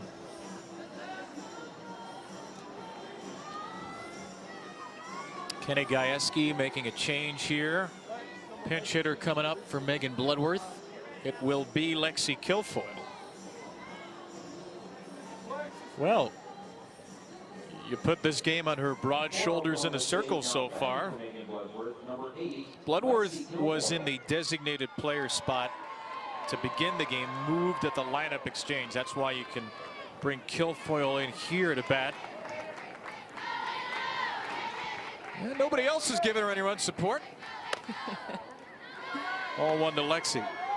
That's something that makes softball unique. The re-entry rule, of course, for a starter, but then also the DP flex rule. And it's all about that starting lineup, how it goes down. And you can make some changes once the game starts.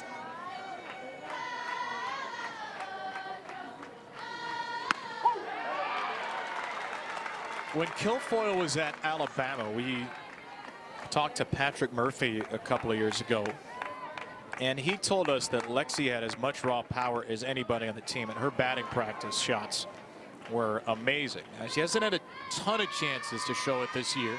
6 for 25, does have a home run.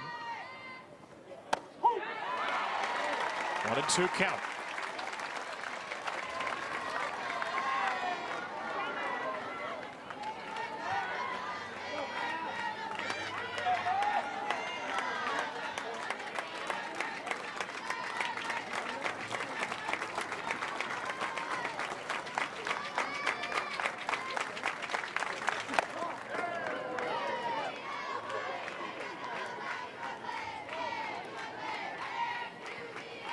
Remember, at the top of the first inning, Oklahoma State loaded the bases with 2 outs. And yet nobody has scored, even with 3 runners on in the first half inning of the game. Still searching for a number.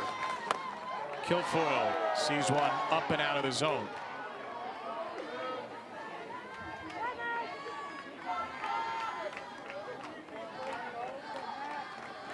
What are you thinking here from Mac Morgan? Good drop ball inside. Went up and away last pitch. Oh, went up and away again. Not supposed to be there, though. You saw Reese Atwood set up on the inside corner, hung on to that pitch.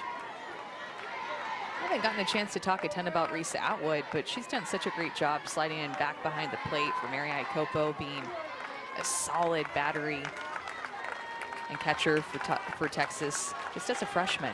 Receives really well. Kilfoyle to shortstop, high hop, clean field, good throw.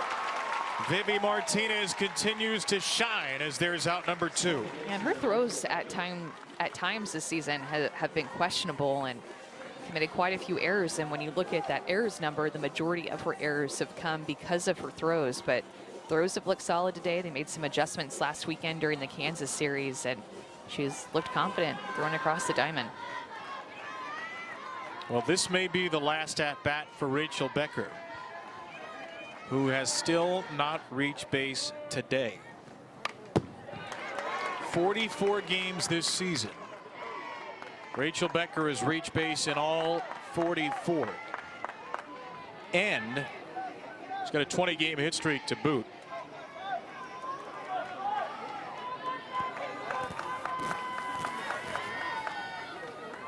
On base percentage .613 into the game. And Becker is in an 0-2 hole. That was a good swing too on a pitch that was more up. Like that was a pitch to hit right there.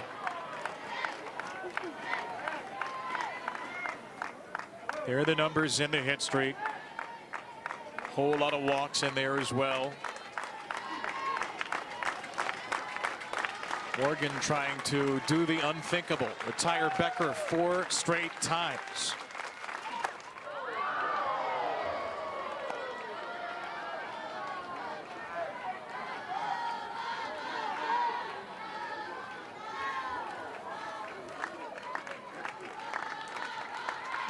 She is really examining the face of that bat. Trying to find the magic spot. Did she go?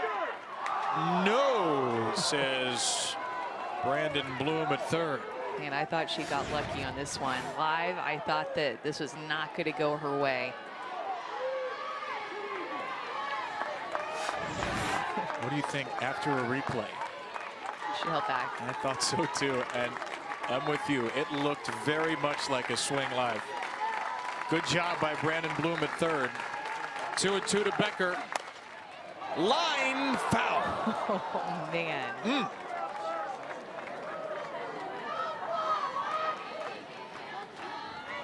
Had some really good swings in this at bat. This ball just barely went foul by half a foot? A foot? Let me get out the tape measure. Hold on, let's see.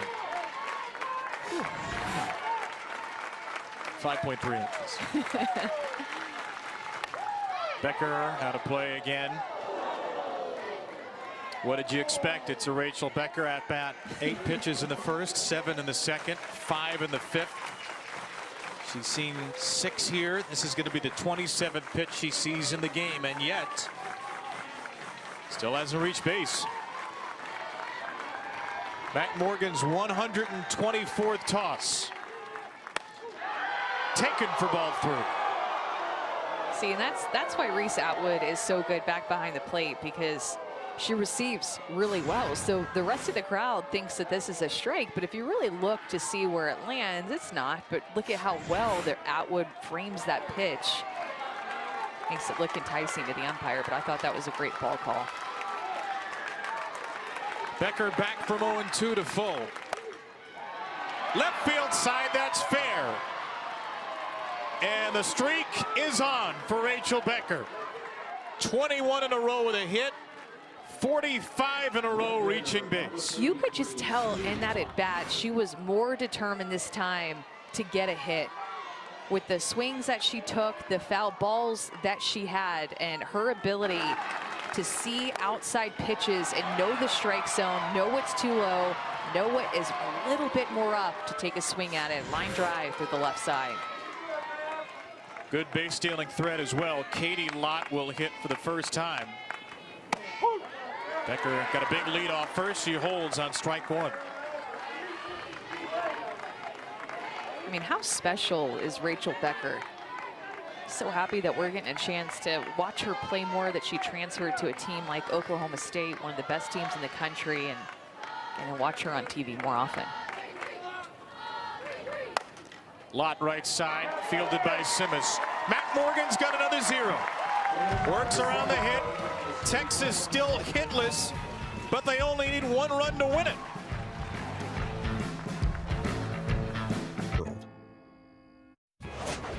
Both teams have had just one big opportunity to score. For Oklahoma State, it was back in the first inning with the bases loaded.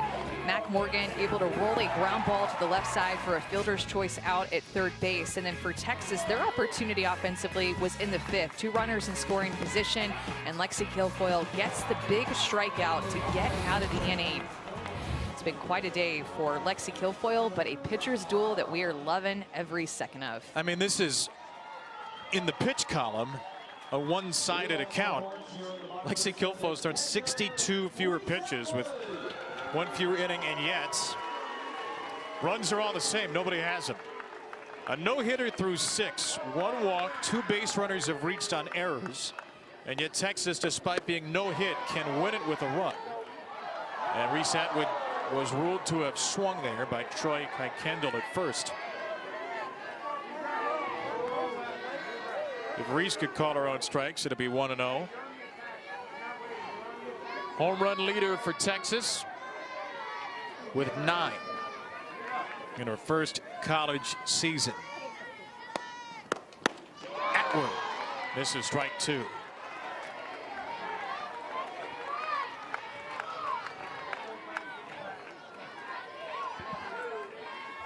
Reese Atwood had the walk-off hit on Sunday when Texas beat Kansas.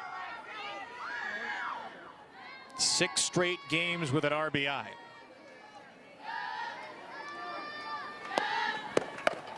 And she grounds one off the glove of the third baseman Bloodworth into left field. The first hit of the game for Texas comes from Reese Atwood in the 7th.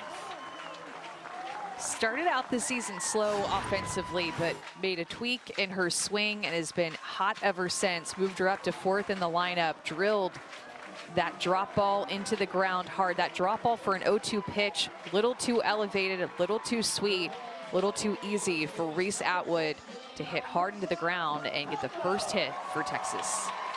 Mike White will pinch run. Alyssa Popelka. Now the game-winning run at first.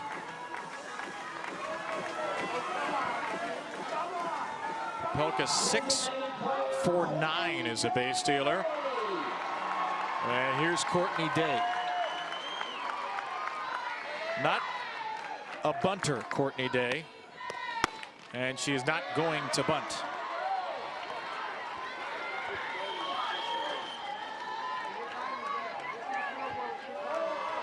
She's a free swinger. 2 of the biggest hits of her career against Oklahoma State. Around 10.5 months ago in Oklahoma City. Day towards second. Becker there, and Naomi got the out at second. Looked like a bare hand catch by Naomi after a glove flip. A beautifully turned play to get the lead runner, Popelka. Yeah, you could tell with Becker's reaction after she tossed to Naomi that she thought that they were going to have a chance to turn this double play. I mean, backhanding this play and then the flip that pulled Naomi more toward her glove side just made it a challenge for her to get that ball to her bare hand and make that transfer. Took too long for the transfer and not able to turn that double play, but a good force out at 2. And get the speed of Popelka off the base paths too. So Day the winning run at first with 1 out. Here's Simmons. And Kilfoyle lost control of that off-speed pitch. She is so quick at second base, Rachel Becker is. She moves so fast, reads the ball so well off the bat, and takes good angles. Not bad for a kid who didn't go to a school that wanted her because they didn't think she could play infield.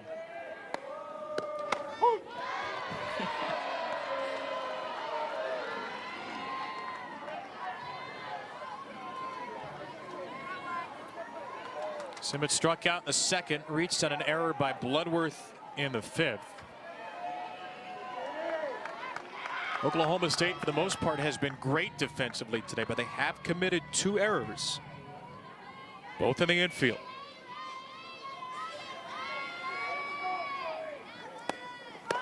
Simmons squares, lays down a bunt. It is going to spin and land foul.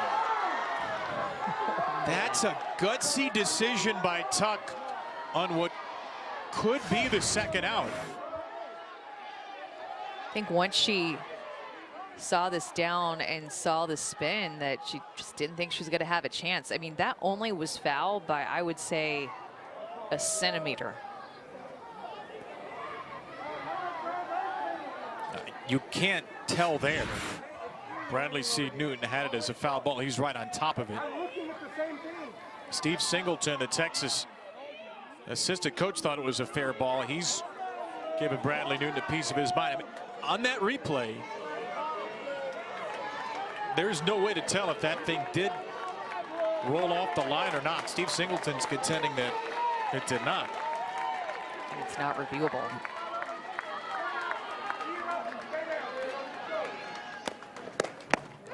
And there's strike 3. It's not a Texas-Oklahoma State game until you get a little fire, a little controversy. 100%. Kilfoyle goes back to this drop ball and gets Simmons to change it or chase it out of the zone. 6th strikeout for Kilfoyle.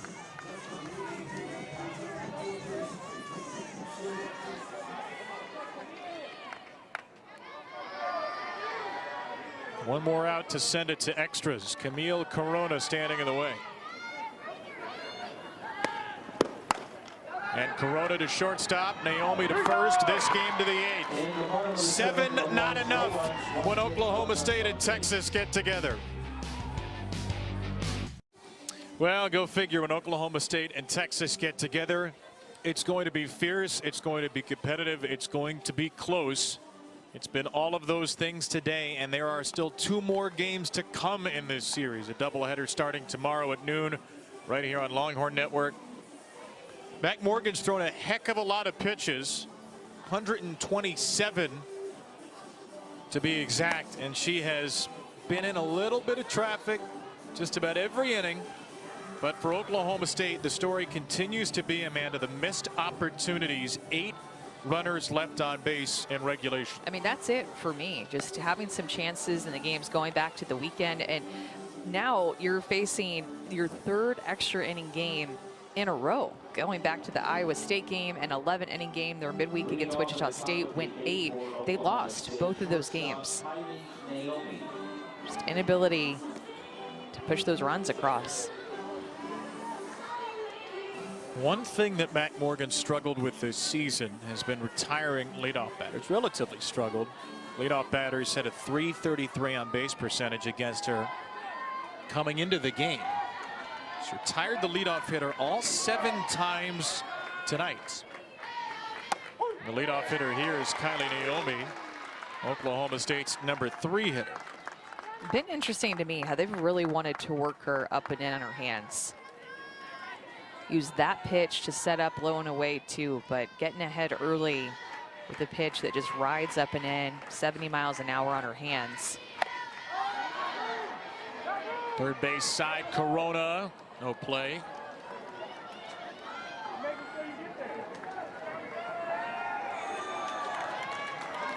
What adjustments can Oklahoma State make 4th time through the order? Well, they've had the best success whenever they've used that outside pitch and gone with it the other way. I mean, majority of their hits have been to the opposite field. So I think trying to sit on that outside pitch and look for that pitch, but Naomi didn't get it. First base side this time, and Simmons doesn't have a play. You can tell that Mac Morgan and Mike White have a specific plan for each hitter, and Mac Morgan is doing a good job of executing that plan. Not making many mistakes over the heart of the plate. That's what makes her so tough. She's not going to get a ton of strikeouts. She's going to pitch to contact, not make mistakes over the heart of the plate. Thrown it home 130 times. 131 here is the target. And the WPF draft was actually on Monday, the first ever women's professional fast pitch draft. It's a new professional league, and Kylie Naomi and Rachel Becker were both drafted. Kylie Naomi was drafted in the 3rd round and the 3rd pick of that round. Big deal for her, so congrats to her.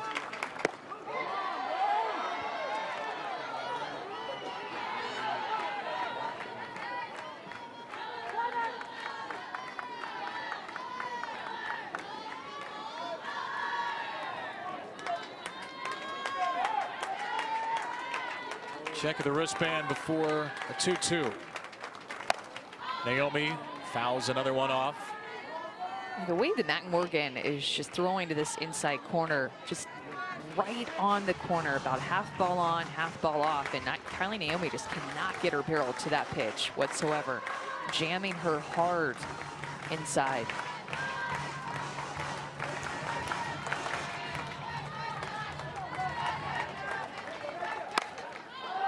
That's a fly ball to the center from Naomi. Mia Scott could have been picking daisies for the last few innings, and Scott grabs the first out of the 8th. Yeah, she goes from playing third base last year, you know, the hot corner that you're standing basically right in the face of hitters, to playing outfield, transitioning that defensive spot for Texas this year. That's where they've needed her. Really love her range in center field. Morgan retires the leadoff batter again. That's 8 times in 8 innings. Morgan win.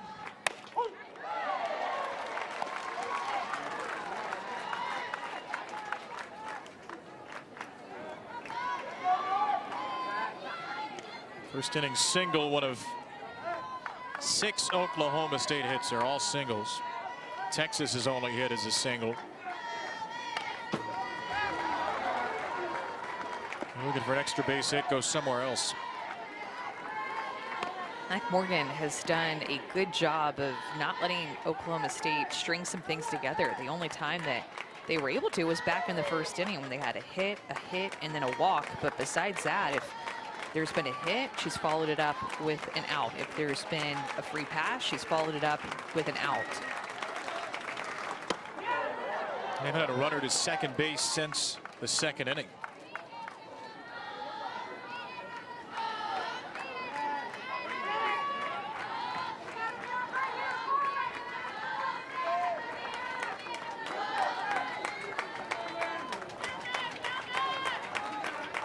Morgan to Morgan, 1-2.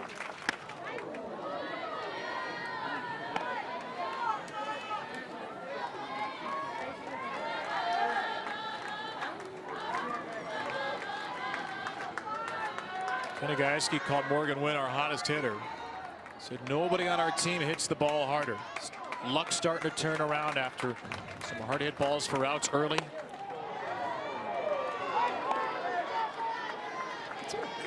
Prime example the past couple of pitches is that you've seen Mac Morgan work off the plate, up and in, right at the belt, not miss on the plate, and then be able to go low and away just below the knees on the outside corner. She's just being able to work both sides and not miss on the plate.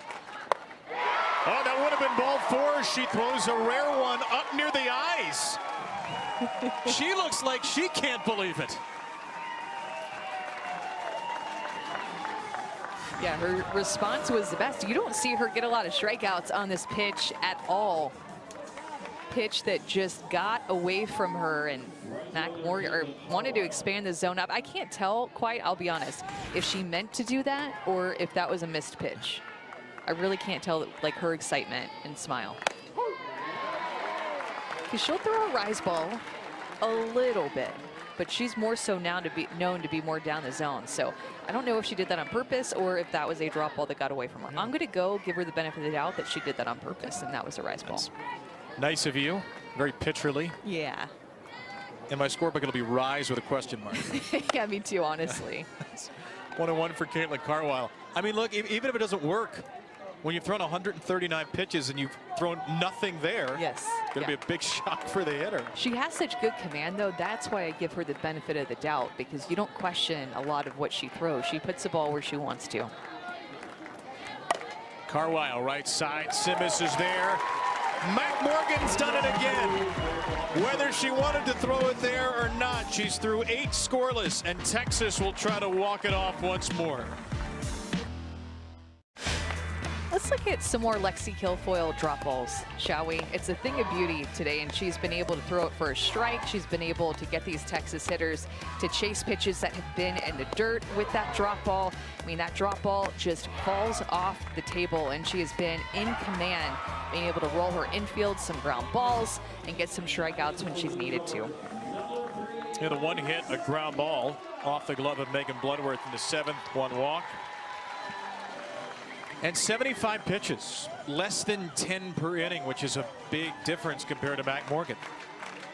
And they've both gotten to this point without allowing a run, though. And it'll be Lou Gilbert try to break that up. What was that? A firework just went off? It's the Texas baseball game. Gosh.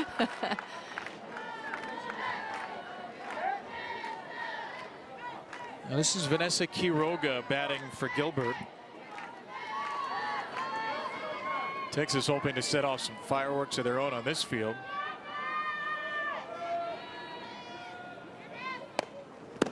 I feel like you were the only person that flinched about that noise, though. Everybody else, even the Oklahoma State defenders, was like, yeah. There are a lot of fans down below us that you can't see, so they could have all flinched en masse.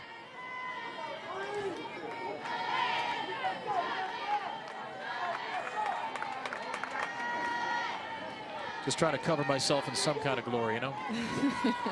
Quiroga 9 for 24, a couple of home runs. Nice year off the bench. And Quiroga smacks it foul. Quiroga, Maloney, Scott. 8-9-1 for the Horns. There goes sophomore, freshman, sophomore against Lexi Kilfoyle.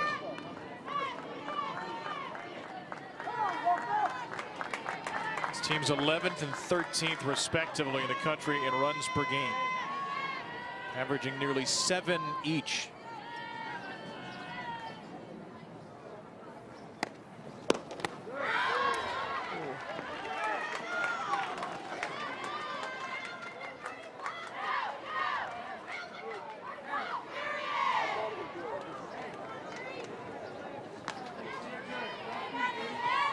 Texas has put the leadoff hitter on once. That was last inning, the Atwood single. These teams combined have put on the leadoff hitter once in 15 innings. Half innings, that is. Tuck tried to frame it. It's 3-2. Lexi Kilfoyle, too, so good with 2 strikes this year. The batting average against her with 2 strikes is just 115. The D1 average, if you're curious, with 2 strikes is 202. It's only your 3rd full count to the pinch hitter Quiroga, leading off the Texas 8th. And Quiroga swings right through it. Kilfoyle chops her down for strikeout number 7. Right fielder, Ashton Maloney. Well, what about those fireworks? There's Dylan Campbell. 16-game hit streak. Horns and Sooners, a 3-game series next here on LHN. Oklahoma team that made the World Series finals last year, and the men's game as well as the women's game. They won it in softball. They lost it in baseball. Texas baseball Saturday, Sunday, 2:30 Central here on Longhorn Network. There's a bunt laid down, and it will make a right turn foul from Maloney. I have to assume that Texas fans are feeling all kind of itchy this weekend with Oklahoma State in town and then also Oklahoma. Some good matchups on the Diamond Sports. It's been a big couple of months for Texas athletics. Men's basketball team to the Elite 8. Can these baseball, softball programs go a little farther than that? They certainly have the talent.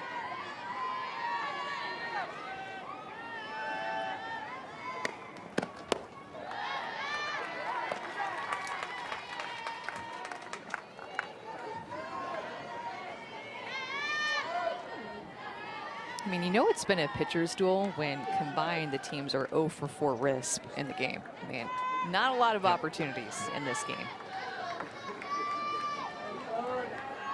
1 for 15 runners on as well. That's foul.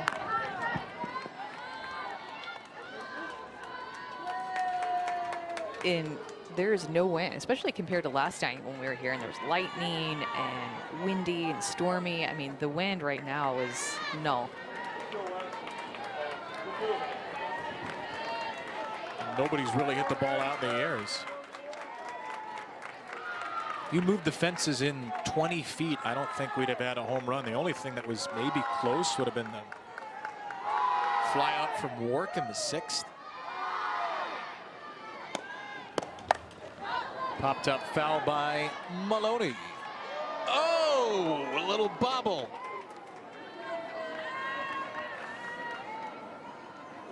It looks like I don't know what to do with this. Should I throw it back? What? Just hang on to it. It's a pretty good crowd for the start time. Yeah. Friday at 4:30. Done very well here at McCombs Field this season. The Horns. Chopper from Maloney. It's Naomi with a pick. High throw. And Maloney is aboard. The winning run at first in the Texas 8th. That will probably go down as a hit, but this is a play that Kylie Naomi knows that she can make. I mean, great glove work here to scoop that. It was just the throw that was a bit rushed, but I think that she makes that throw and she darts it over to first base. I think she gets her out, but I think that will go down as a hit, the second hit of the game for Texas. Both hits, infield hits. So Maloney, the winning run. Pretty good speed.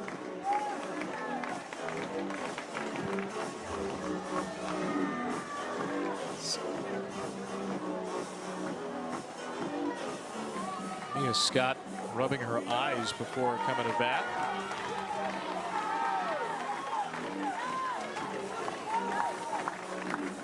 Well, we've seen Mia Scott get big hits. A lot of them last year, the World Series, the postseason. Second team all Big 12. Mike White says she is a free spirit. She plays her own way, but she conforms to the team model. She's gritty. And in the big moment, this is who they want at the plate. Their leading hitter by average, by on base. 13 doubles as well. Second of the Big 12 in hits, 19 multi-hit games.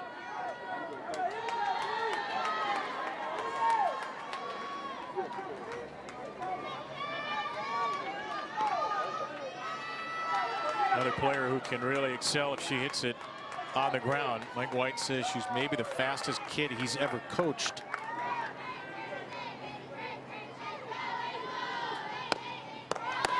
Shows bunt, takes a ball. Yeah, the beauty of her in a bunt situation, trying to lay down a bunt, is that not only is she trying to lay it down and advance the runner, but she's trying to put pressure on the defense to make a quick play at first to get her out at first because she has the speed to beat it out. And Work has to hold on the runner, Maloney at first. Bloodworth creeping in from third. Scott swinging away.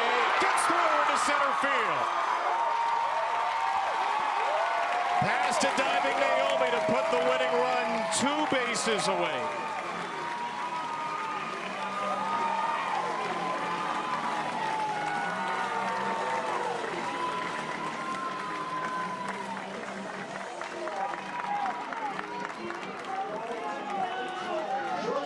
And Texas's lead Longhorn, Mia Scott, has pushed the winning run into scoring position for Vivi Martinez. The Horns' first hit in 8 tries with a runner on today.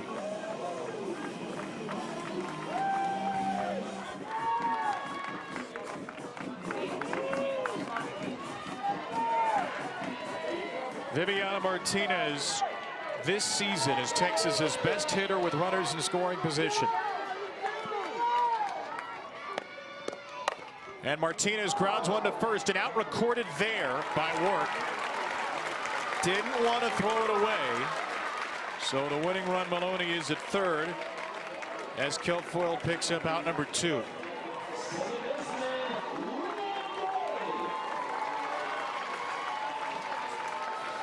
Well, are we having fun yet? This is fun. Great game. This is the first time that we've seen Kenny come out and call a timeout, I believe.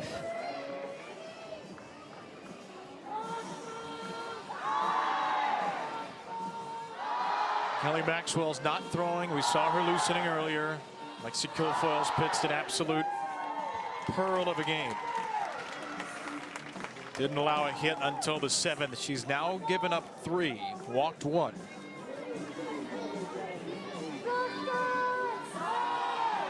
John Bartfeld is out as well. Oklahoma State pitching coach. Kenny's talking to his defense. So there is a base open here, Amanda. You have the freshman Good, 0 for 3, then the freshman Atwood, who's 1 for 3. How do you approach this situation if you're Oklahoma State? Yeah, I was just thinking about that myself. I mean, Atwood has gotten one of the few hits in the game, and Leanne Good 0 for 3, but has better. Well, you got the home run hitter on deck, and Leanne Good can hit home runs too. It's a tough decision here with two freshmen who have stood out this season. Both have home run power.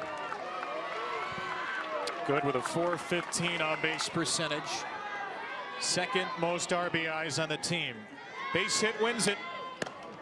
Good takes one low. Tucks on top of it.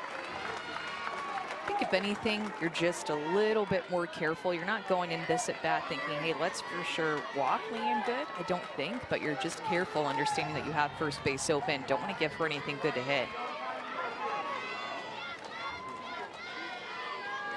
Kilfoyle's 1-0 pitch. Ooh, that's a good pitch to hit right there, and she took a big hack. Saw that, you can see her face too. Saw that pitch more up, saw it more on the plate.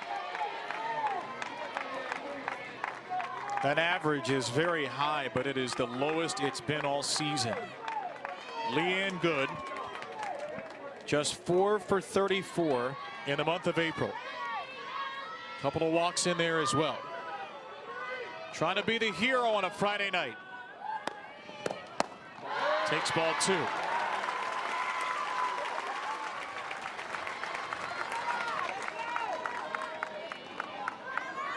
And moved her out of the leadoff spot because Mike White didn't want Good to feel rushed. Wanted her to watch a couple of batters, make sure she wasn't pressing. She's seen a couple of hits in front of her in this inning. That's up high for ball 3.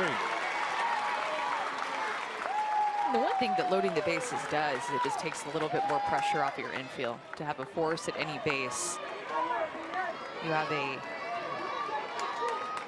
.404 hitter with runners in scoring position at the plate and a .429 hitter on deck with runners in scoring position.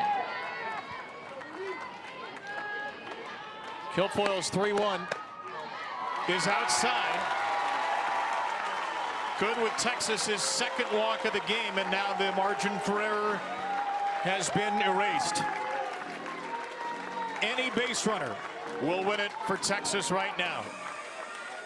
And Reese Atwood will try to become that base runner.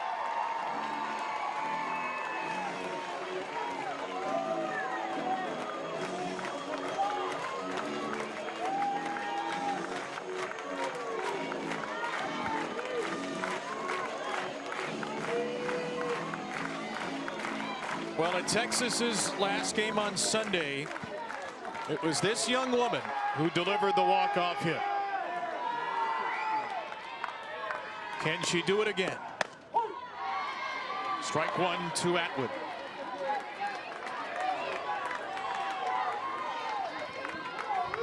Six consecutive games with an RBI for the freshman from Toloso Midway High School here in Texas.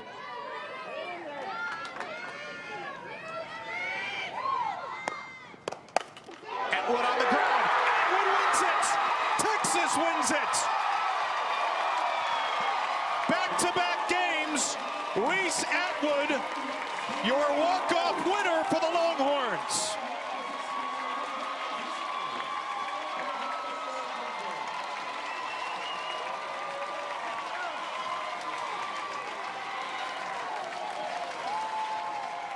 The kids are all right here in Austin.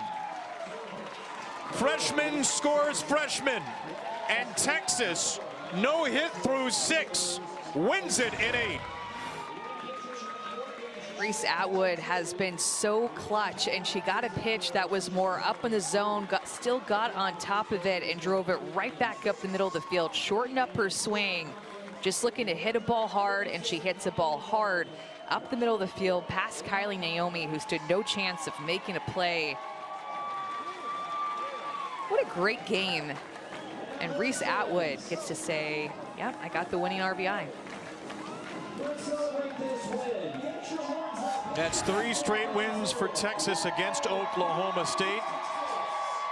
They defeat Oklahoma State at home for the first time under Mike White, and now all of a sudden an Oklahoma State team that was 39-3 has gone 0-3 in the last 3. Well, What a day we have for you tomorrow. What a night it was tonight. These teams are going to play games 2 and 3 with a doubleheader starting here at noon local. Numbers 3 and 7 will lock horns again tomorrow afternoon. For Amanda and our entire crew, Kevin Brown, what a night at McCombs Field. Texas, a 1-0 winner.